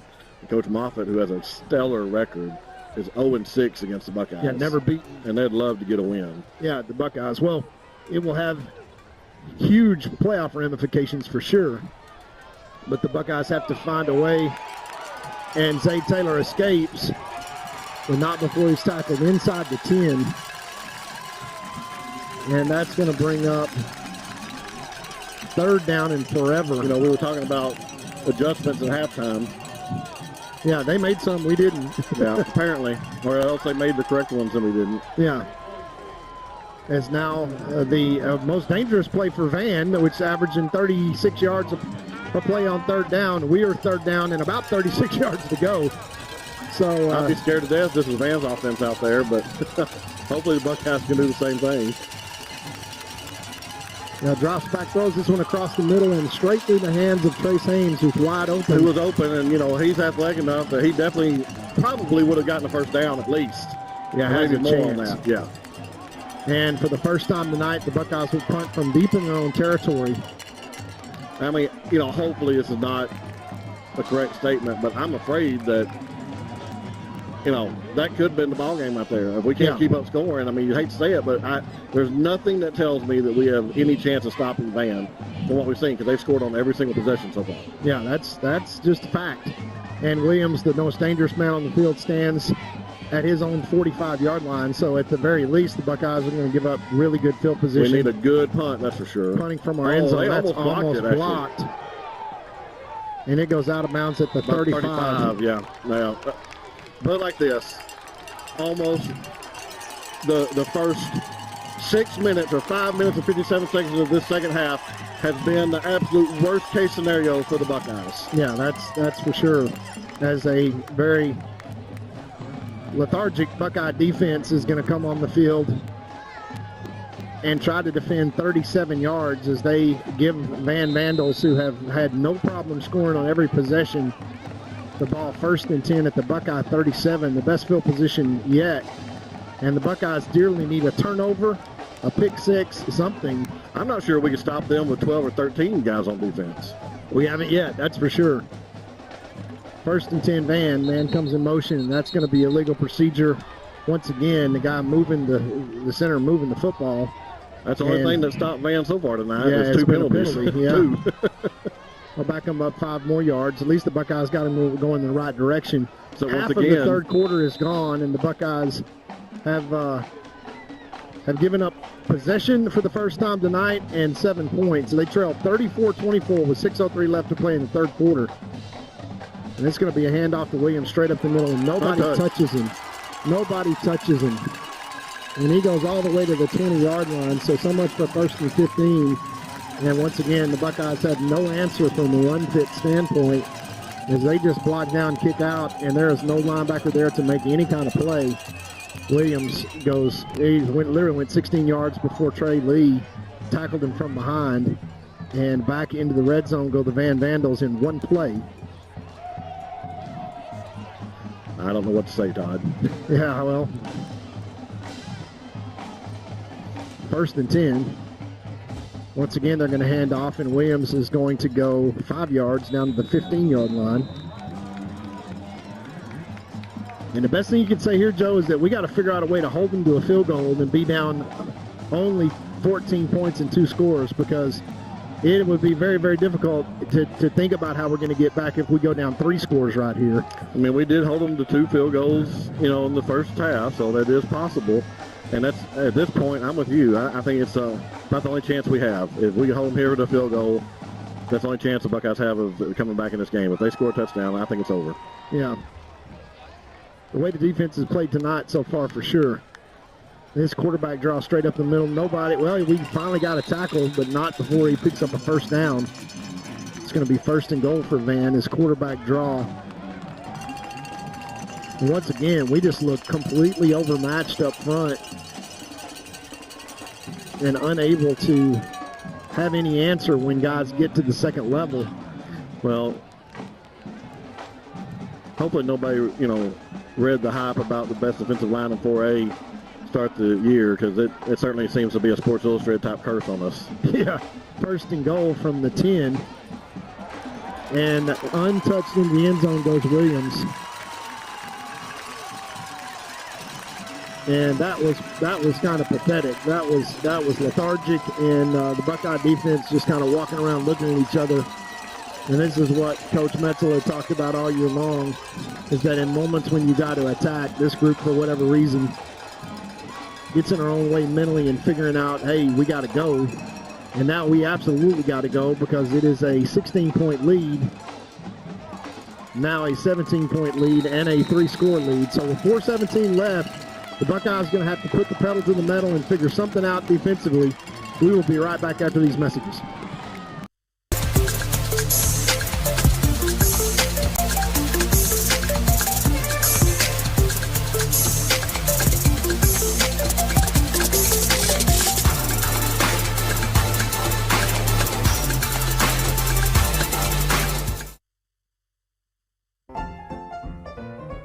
Since 1900, our customers have relied on and placed their trust in First National Bank of East Texas. Today, we remain committed to earning that trust and serving the needs of families and businesses throughout East Texas. Because time never stands still, you can depend on us to meet the changing needs of future generations for the next 125 years. You can bank on that. First National Bank of East Texas. Back to Van, Texas, where the Buckeye defense once again has not been able to stop Van on a single possession all night.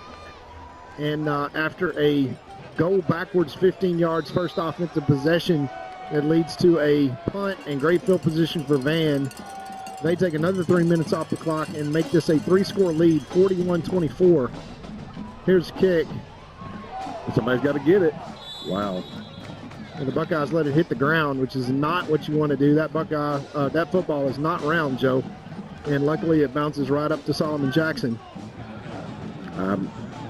If you could see me, I'm just sitting there shaking my head, kind of in disbelief. But yeah, the offense has got to go score here and go score quickly, and then we're going to have to manufacture our own breaks and try to get some momentum back. Plenty of time to do it.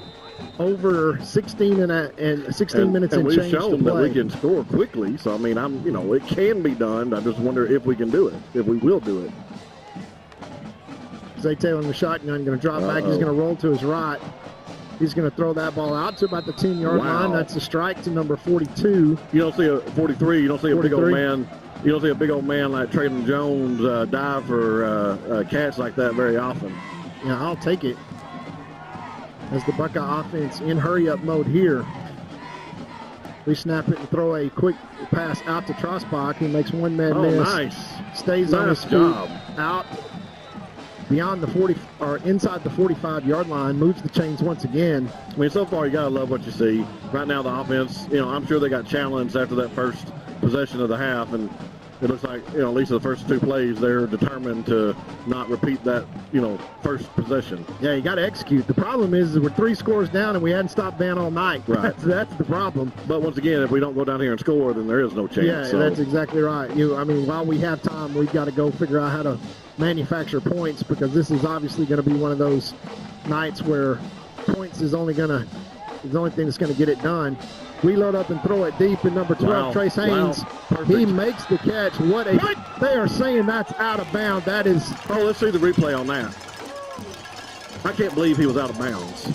He only needs 1 foot in bounds. It's not the NFL. I mean, this is a 50-something yard play here. I don't know. That's close. Referee right on top of it. Strike once again, and a matter of inches, and the Buckeyes on the short end of that stick once again. As they drops a beautiful pass. I wish we had 10 cameras set up like an NFL game. We could see what that really was. Yeah, exactly what happened. 2nd and 10 now for the Buckeyes. Zay takes it on a quarterback draw. He's got room around the left-hand side. What was that, Todd? Did you see 43 running? Looked like he was running off the field, and then he ran into a wide receiver over on this side. And yeah, that was motion from the F-back that came to the backside, and I think we're trying to get a linebacker to run with him and empty the box so that we have 5-on-5 to block and quarterback draw. Zayd still got 5 yards to bring up 3rd down and 5. Obviously 4-down territory here for the Buckeyes. 2:54 to play in the 3rd quarter. Buckeyes down 17 points, 41-24. Got to get points and get them quickly. Pass out to Solly. Jackson makes a man miss and is tackled out at the 30-yard line. Got the first down. Got the first down, and the guy's winding the clock. It is a great job so far this possession by the Buckeyes because, that took a lot of, you would think a big pass play that's called out of bounds would take a lot of air out of yourselves, and they've just battled right back. So Buckeyes still in this. If we could score, it's still something that can be salvaged. Yeah, well, there's plenty of time left, but Buckeyes got to find the will to stop somebody on defense. That is the key. As Zay Taylor steps up, and he is sacked. No, they blew the whistle, though. I tell you what, I'm not sure if he was down yet or not, but they did blow the whistle, thank goodness. Yeah. No. That is going to be. This is when Van is wishing we had 10 cameras in replay. Yeah. But I'm not sure he was down. Zayd trying to keep his feet. That brings up 2nd down and 13 at the 32-yard line. And the Buckeye offense running out of time here. 1:47 left to play in the 3rd quarter. Down 3 scores. So we're going to have to figure out how to manufacture possessions.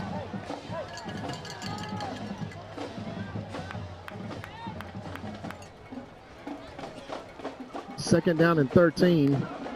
We send it back out in motion. Zay Taylor's going to keep this ball and cut it out to the left-hand side.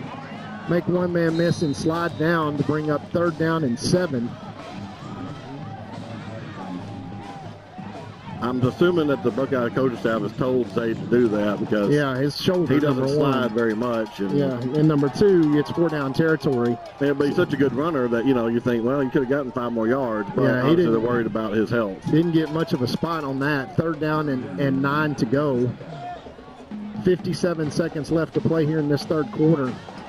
That's a judgment call for the officials because they say when he starts to slide. So it's like you pretty much put it anywhere you want. Yeah. Here comes the blitz. Picked up nicely by the Buckeyes. Zay Taylor still dancing around. Got a guy down deep in the end zone. Solly Jackson catches it for a touchdown. What a play by Solly Jackson. Just goes up and gets it and puts the Buckeyes on the scoreboard. Yeah, I can't tell you how needed that was. That is just a gutsy play by Solly Jackson. Following traffic. Just releases and goes to the corner. Well, and obviously for Zayd for taking the time and patience, and then the time and then offensive line to keep blocking. Yeah, just playing point guard and keeps the Buckeyes in this with 34 seconds left. Extra point left to come to make it a 10-point lead. And then the Buckeyes got to manufacture a couple of possessions here as hope still remains, but we got to hope that the Buckeye defense can find some solutions. They haven't done it all night. But they offensively have done what they had to do and take that possession and go score 41-31 with 34 seconds left in this 3rd quarter. We'll be right back after these messages.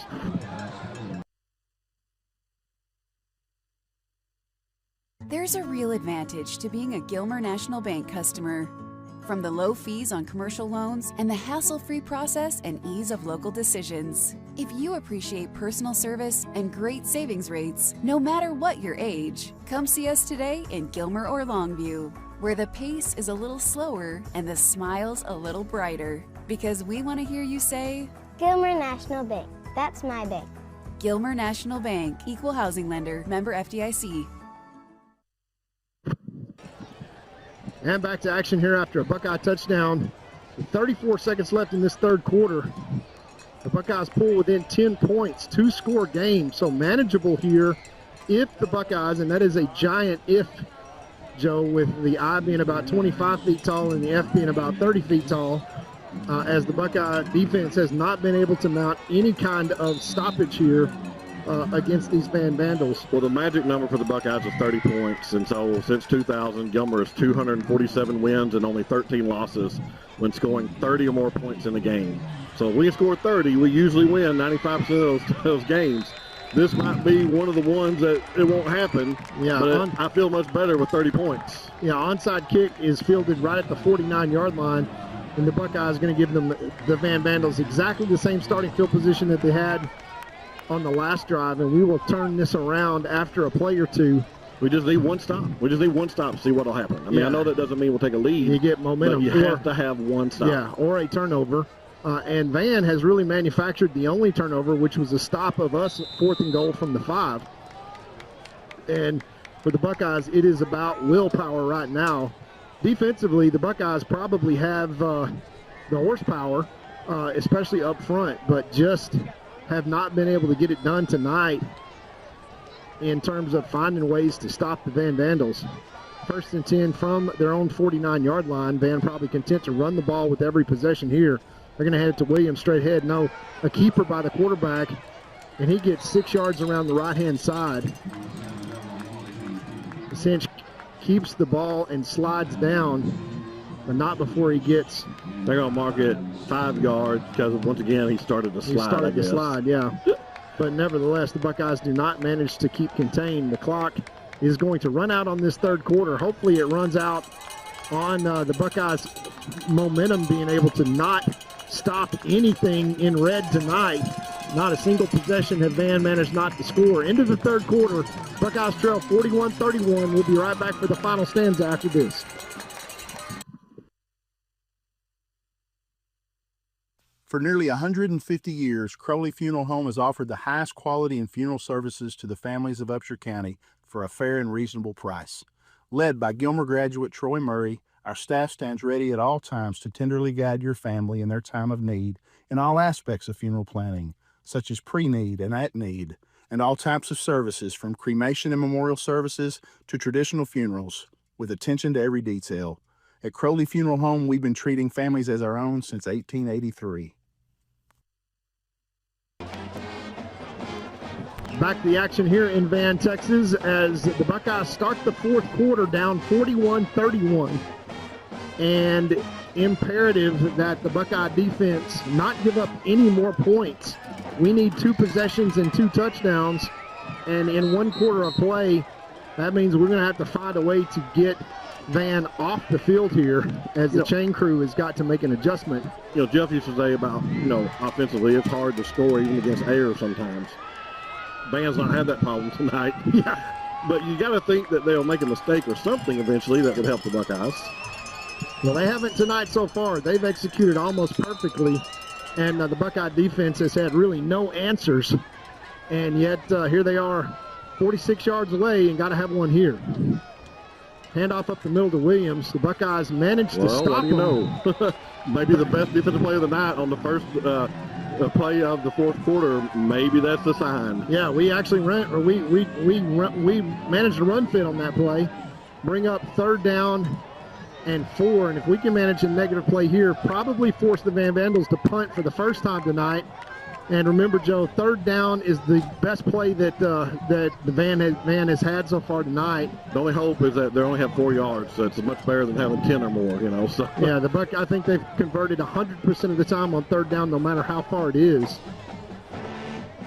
Here's the snap. It's going to be, they're going to leave the quarterback, and we're going to tackle him, and he's going to be short. A yard short. So big decision here. I mean, do you definitely punt it if you're Van? No, Van will go for it here. 4th and 1. I mean, what are the odds that the Buckeyes will stop them? They come in with a big man package and they run hinch right up the middle right here. And the Buckeye defense has got to make a pile, get penetration, and figure out a way to stop them. They'll run hinch right up the middle here on 4th and 1. This is probably the play of the game and the game for the Buckeyes that absolutely have to have a stop. And they snap it to Hinch, and he takes it around the left-hand side, and he's going to score.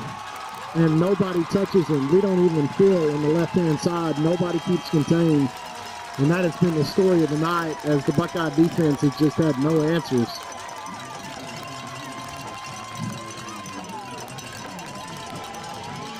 So 4th and 1, the Buckeyes have an opportunity, and it's gone that way all night long.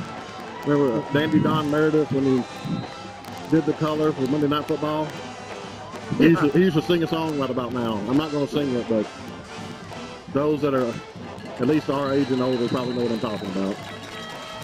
The extra point is up and good as Van takes it back out to a 17-point lead. And now, Joe, it's just really simple. The Buckeyes can't let Van touch the ball again. It's just that simple. We're going to have to score and get 2 straight onside kicks. We will have a commercial break and see at least if the Buckeye offense can come back on and do what they've done all night, with one exception. And remember, Joe, the Buckeyes have had the ball 4th down inside the 10 on 3 different occasions. One occasion we kicked the field goal, one occasion we scored, and one occasion we turned it over. That's 21 points. You look at the board. We would have had to been perfect on offense all night long to have a lead. We've been close to perfect. The problem is that Van has absolutely been perfect on offense, as they just proved there. 4th down and 1, and they run a quarterback keeper around the left-hand side. Nobody home for the Buckeyes, and they put the 48 points up. I know it's not completely over yet, and they still got a long ways to go, and who knows what will happen on their next, maybe 2 possessions. But I don't think I've ever seen, I don't have the stats to back it up, but I don't think I've ever seen a Gilmer game where the opponent scored on every single possession of the game. Yeah, maybe G.J. Kinney in that game back in 2005. This pooch kick once again is going to be fielded by Trace Haynes at the 32. That's been automatic for Van, setting the Buckeyes 68 yards away.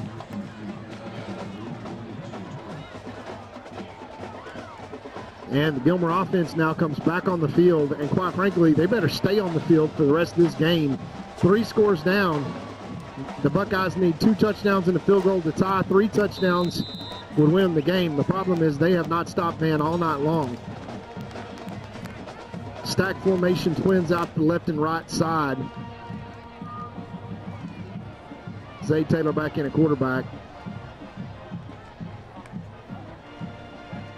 He drops back, and he's got him wide open and just overshoots the receiver. Trace Haynes on an in route. Trossback, actually, but... Gage Trossback. And he had him. He had him open, just threw it over his head. 2 receivers in the same area, I'm not sure. But...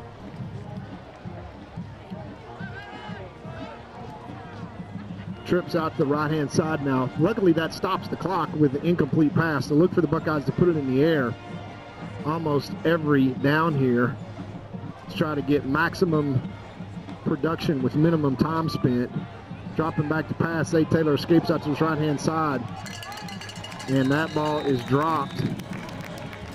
3 and out for the Buckeyes here, except for the fact that if they have any chance, they have to go for it here no matter what. Yeah, no question. There's just...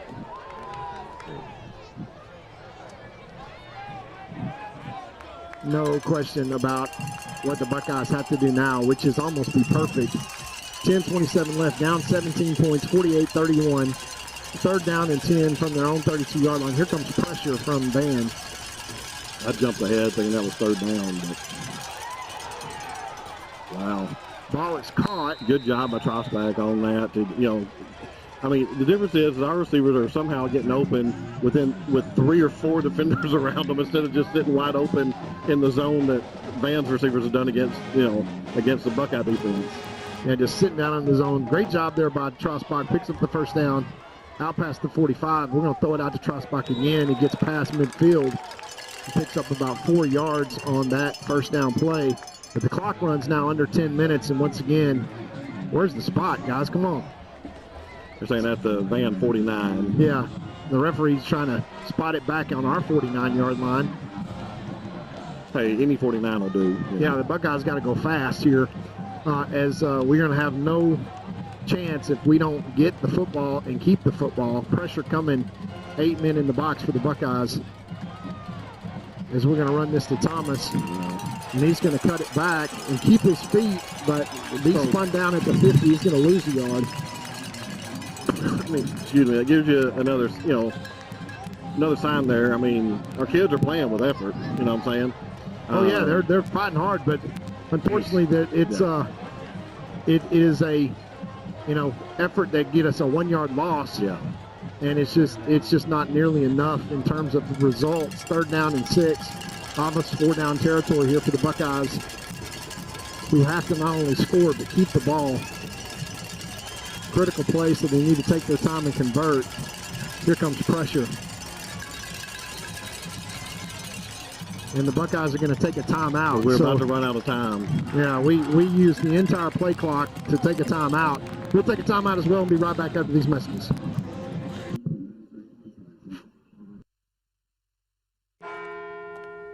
At Farmers Insurance, we've seen almost everything, so we know how to cover almost anything, even a rock and wreck.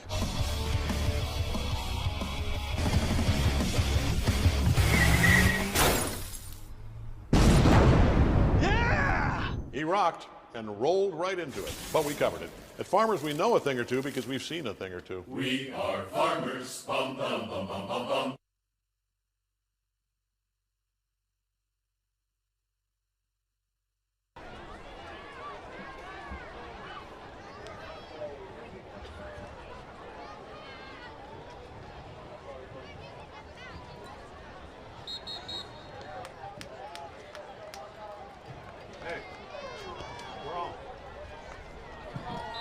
Back the action here, 3rd down and 6.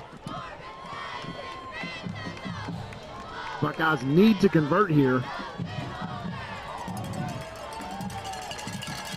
They need the 44-yard line for 1st down, most likely 4 down territory.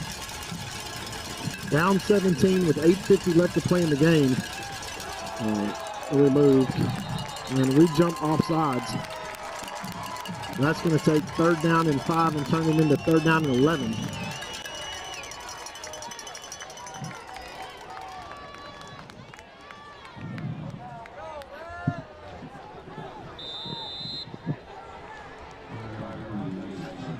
Just remember, Buckeye fans, we've been spoiled for a long time, and if we have a down year, we need to keep supporting the coaches and the young men, and look forward, to better things. They cut it back to pass. Throws it inside. Trossbach takes that one and makes one man miss down inside the 35-yard line. Moves the chains for sure. And there's one to look forward to better things, as Trossbach is a sophomore, and we've got a junior quarterback throwing it to him. And a sophomore running back in the backfield. These are some of the things I'm talking about. We may be destined to struggle this year, but the future is very bright for the Buckeyes next few years. Oh, well, for sure. And you've seen the JV freshman 8th grade team. Yeah, we've got great talent coming, but this one not over. 8:28 left. Buckeyes drop back to pass. We're going to throw this one deep, drop it in the bucket. And Trace Haynes catches that one for a touchdown. Nice job by Haynes. 8:20 left, Haynes catches his 2nd touchdown of the night. What a throw by Trace Haynes. Yeah, it was a great throw. Almost a carbon copy of the last touchdown that Haynes caught. It's going to bring this to 37-48, and we can make this a 10-point lead now with the made extra point. I mean, obviously, you can't really fault the offense for much tonight. Oh my gosh, the offense has scored all but one time that they touched it. They 2 times. 4th and goal at the 5 is the only time that they had turned it over, and then the opening go backwards. Great hold. Wow. Got it on the tee and got it up and good. And 48-38, we are going to stay here, Joe, and talk about things going into the last 8 minutes and 20 seconds. Onside kick obviously coming here, Joe. Or we give them the ball for the last 2 times. I mean, you don't have to, because honestly, think about it. If your defense can't stop them, it doesn't matter if you give it to them at the 50 or if you give it to them at the 20. Yeah. Yeah. Well, that is the name of the game. Is you almost have to manufacture a possession here. And, breathe some life into your defense. It's not that we don't have the athletes from a defensive standpoint. It's just that we have not had the execution, and the man has had the answers all night, scoring on every possession they've had. And as a coach, you've got to be a little leery of trying to go ahead and kick it deep because of the problems we've had on special teams so far this year.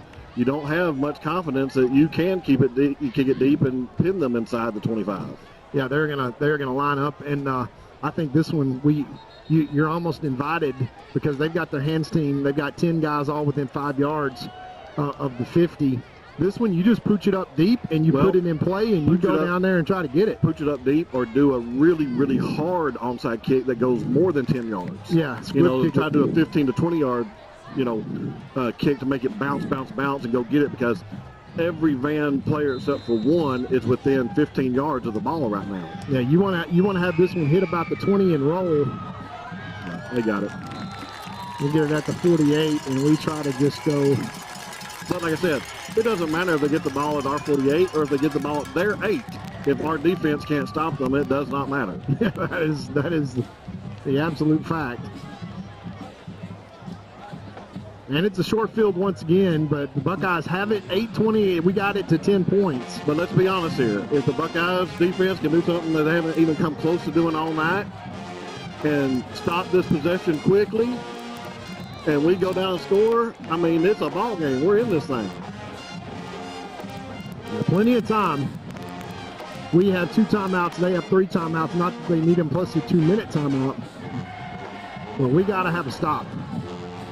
Here's Williams straight up the middle. And once again, he gets to the second level and picks up 8 yards on first down.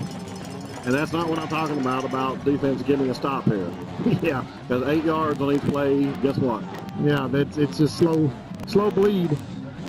And the Buckeyes going to have to will something to happen here, a turnover, because they're going to use every second of the play clock.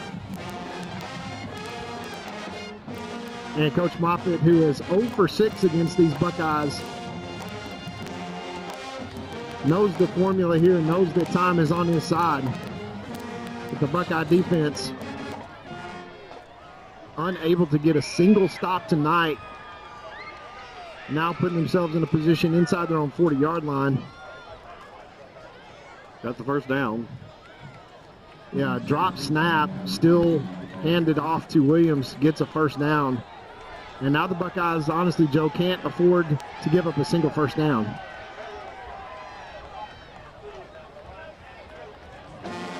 I'll just say that would be hard. Now they're going to call this, yeah, that's a first down.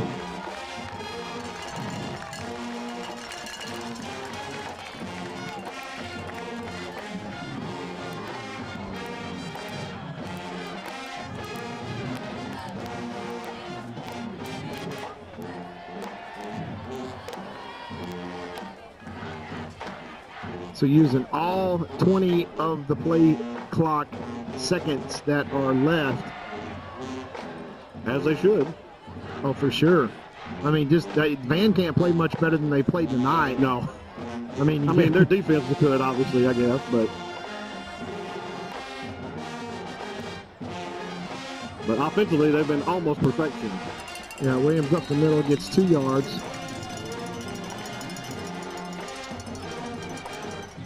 Second and 8 now. 6:25 left to play in this ballgame, folks. Buckeyes down by 10. But like I said, I don't remember any team ever scoring on every single possession of a game against the Buckeyes. Maybe it happened probably in the 70s. But other than that, I can't imagine it ever happening. Yeah, I'm trying to remember and think back to that Canton game when G.J. Kinney was the quarterback, because that was more points than had ever been scored in the history of Texas high school football at the time. 8 seconds left. This is going to be a run play. The Buckeyes got to sniff this out and get penetration. Once again, Williams straight up the middle, and he goes untouched. Unbelievable. And he goes 16 yards. He goes 8 yards before he got touched. So he made a first down before anybody touched him. And just completely without answer in the running game.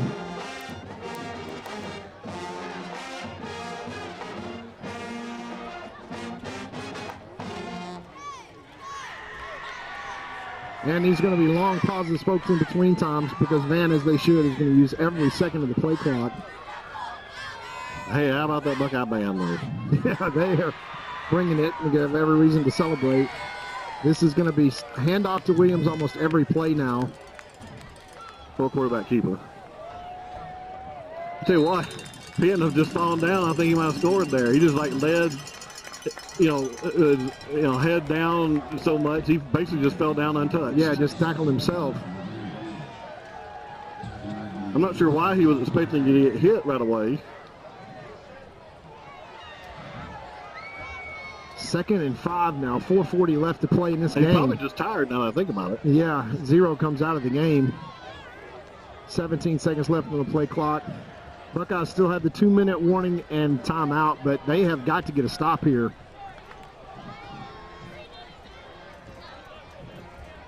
They have 2 timeouts, but I don't think it's going to matter. And the 2-minute timeout. Right. Wow, picked up only a yard. That's going to be a stop, 3rd down. See if Coach Metzel decides to burn one of his timeouts. We're going to click down under 4 minutes. 40 seconds on the play clock. So it's almost a minute of play. 3rd and 4. The Buckeyes need a takeaway here because they're in field goal range, but 13 points not going to make a huge difference. If the Buckeyes can score quickly, get an onside kick, and score again, they would get out of here, believe it or not, with a win. But imperative that they stop them here. Here's the snap, handoff straight ahead to Williams. And they are going to stop him.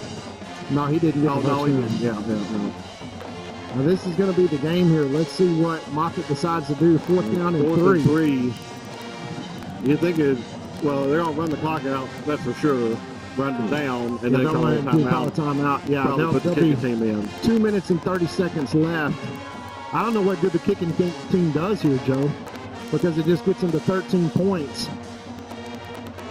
And it forces 2 touchdowns from the Buckeyes to be in it. But the Buckeyes only have to do a touchdown and a field goal if they do stop this. So, that's not an easy decision. Well, not like we don't have a death-defying kicking team. We're good from about 25 yards from a field goal standpoint. And timeout by Moffitt. So 2:28. Now he's going to go for it here, Joe. I think he goes for it. He's going to go run everything this way. He's going to go hinge around the left side, which scored a touchdown the last time. And say my athlete's better than your athlete, and you haven't gotten contained all night. And force that around the left-hand side and tell him just to bounce it if you can. How great would it be if the Buckeyes could actually stop him here on this play? Well, how about a strip sack and go score? I'd rather have that too, of course. Yeah, and then if we get an onside kick. But just to stop here would just be fantastic. The odds of us winning are still slim, but at least you could say they didn't score on every single possession. Yeah, well, there are no moral victories at this point. With 2:28 left to play in the game, down 10 points. 4th down and 4. Van is got, let's put it this way, they've got home field advantage. They've got 4 yards to go here before they can finally get a win over these Buckeyes that have not been able to do since Moffitt's tenure here in 16 seasons. But for the defense, it would be nice to stand up one time, just as you mentioned, one time. And, one long pass play, and the Buckeyes then are within 3 points. But you got to look back on the 4th down and goal from the 5 and 3 fourth downs that the Buckeyes have scored 10 points out of inside the 10-yard line. And this is quarterback keep around the left-hand side, Joe. I think this is pretty simple.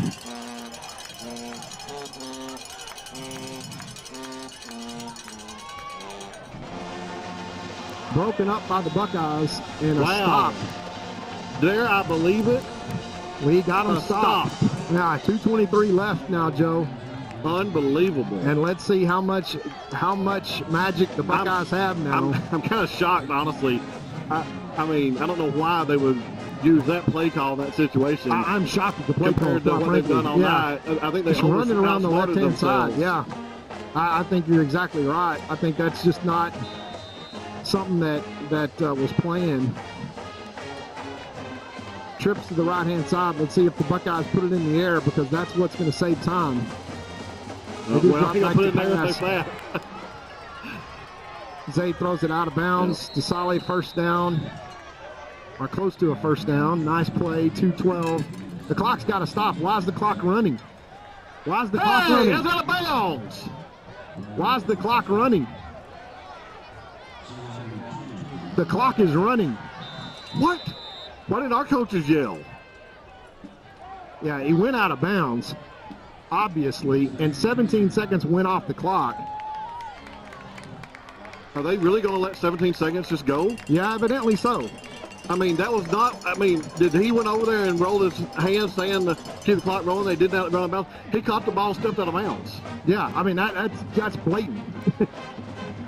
Our coaching staff's not going out to the officials unless they told the side, the side official to go talk to them about it.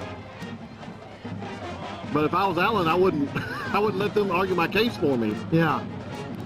Well, I'm at a little bit of a loss. Yeah. I just got a text from Coach Simpson. She wanted to make a shout out to her cross country team. Both girls and boys teams qualified for regionals. First time in 31 years for the boys team. We said it. Yeah, we talked about that at halftime, but shout out double to Coach Simpson. And we talked about that with a whole paragraph on at halftime and an update on the cross-country team. And tell Coach Simpson that I reminded the Buckeye audience that I was on that team the last time we qualified for state. They do compete Tuesday in Arlington. Tuesday at Arlington. All right, we'll keep our fingers crossed. 2nd down and 2 now. Zay Taylor takes the snap, throws it up deep. And that's going to be incomplete. It's going to be 3rd down and 1. 5 seconds. They're going to be looking for 12 deep, Yeah.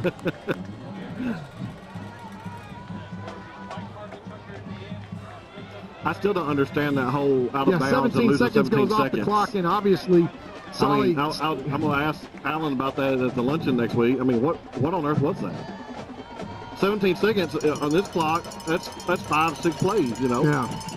Yeah.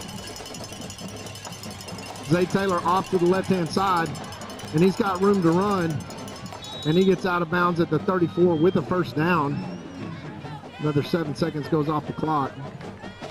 Surprised that the clock is not running at this point.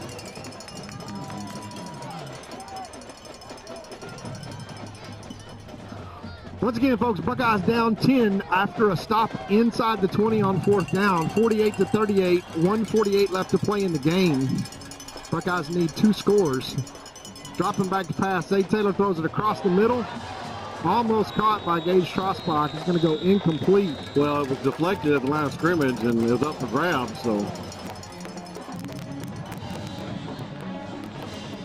Well, look, oh no, it was deflected at point of attack when almost linebacker hit it up. I thought it actually been hit at the defensive line, but it was almost hit the defensive line, and on the replay that we just saw, it showed that it actually hit a band defender and went straight up in the air, and Schrossbach almost caught it. Now we've got a player down, obviously with a cramp. So we're going to take a timeout. 1:39 left to play in the game. 48-38 Buckeyes trail. 1st and 10 from their own 35.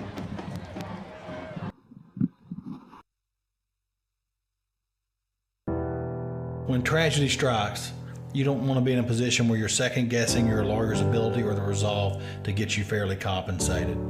When you hire Godarzi & Young, you know you're hiring a law firm that has nationally ranked settlements and verdicts. We have over 2 decades of experience holding 18-wheeler companies accountable for their negligent action. Don't make the mistake of hiring anybody else.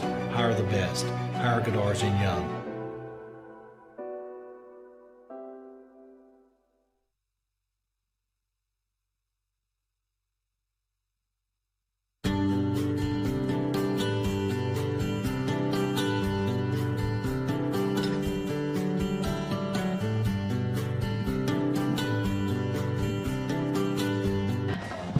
Back to the action here. 2nd down and 10 from our own 35. Back to pass. We throw a strike across the middle. Oh, no catch, no catch. That's an incomplete pass.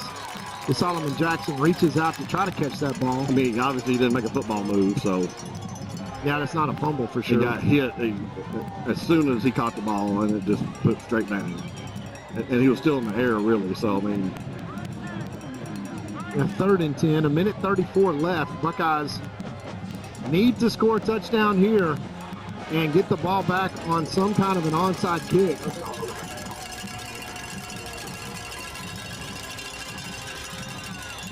Timeout for Van. We'll take a timeout as well and be right back after these messages.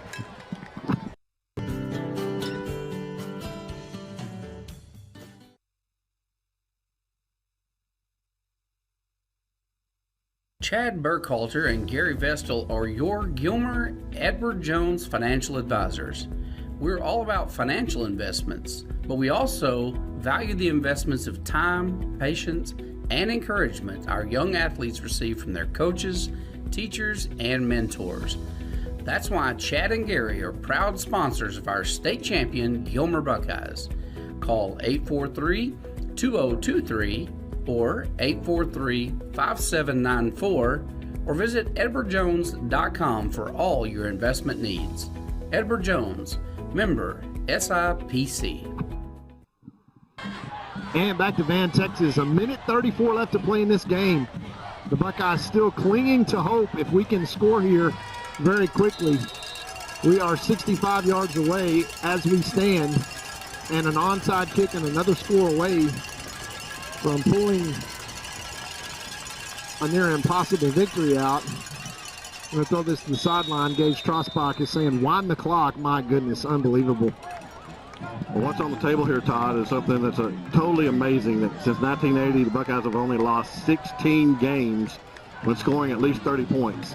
And we got to go. The clock is running, and we're all looking at each other, looking for get a play in. No sense of urgency here. So it's 46 years, Todd. We've lost 16 ball games when we scored 30 points. 4th and 4. Here is the ball game here. It's going to be 17. As he dropped it and turned it over on downs, and that is going to be the ball game. As the Buckeye offense once again gets stopped for the second time tonight. Like I said, to appreciate how rare this is for Buckeye fans. Since 1980, means that is 46. We're in the 46th season since 1980 season. This is now the 17th game that we've lost when we scored 30 points. Crazy statistic. But the Buckeye defense unable to find answers here tonight, which is going to be the difference in this game. 48-38. I'm saying since 2000, when we really started scoring 30 points a lot, you know what I'm saying? Yeah, a lot. We're like every game. 247-13. So in 260 ball games, we only lost 13 where we scored 30 points. So now it'll be the 14th time since 2000. Right. Well, the Buckeyes will fall to 1-1 in district. They will still have a playoff hope and still have a chance for a district championship, believe it or not, because they got the Pleasant Grove Hawks coming to Jeff Traylor Stadium next week. And you could have a three-way tie for first place. And with this kind of scoring, I'm not sure what tiebreakers come down to. But obviously the Buckeyes have to go to work on defense this next week if they're going to stop the Pleasant Grove Hawks. See, Moffitt's pretty happy to be 1-6 now against the Buckeyes. Yeah, they'll take it for sure. So 48-38 is going to be your final here tonight as the Buckeye offense, only twice that they get stopped and unable to have a single possession where they stop the Van offense. I'm not sure, Joe, you'll talk about the that. Very last one. That's right. First, so we did not go completely. So it was not perfection on Van's part. It was close. Yes. As they got done what they needed to get done, and they will move into a first place tie with the Pleasant Grove Hawks tonight, and the Buckeyes will move into a tie with Pittsburgh. And do they have pencils and a pencil? Yeah, hope to upset next week the Pleasant Grove Hawks, who are state ranked, and get themselves back into this district competition. So for myself, Todd Robinson, for the stat guru Joe Dodd, for joining me tonight. We appreciate you tonight. 48-38, thanks to all our sponsors. Buckeyes take a 1-1 record next week as they return home with a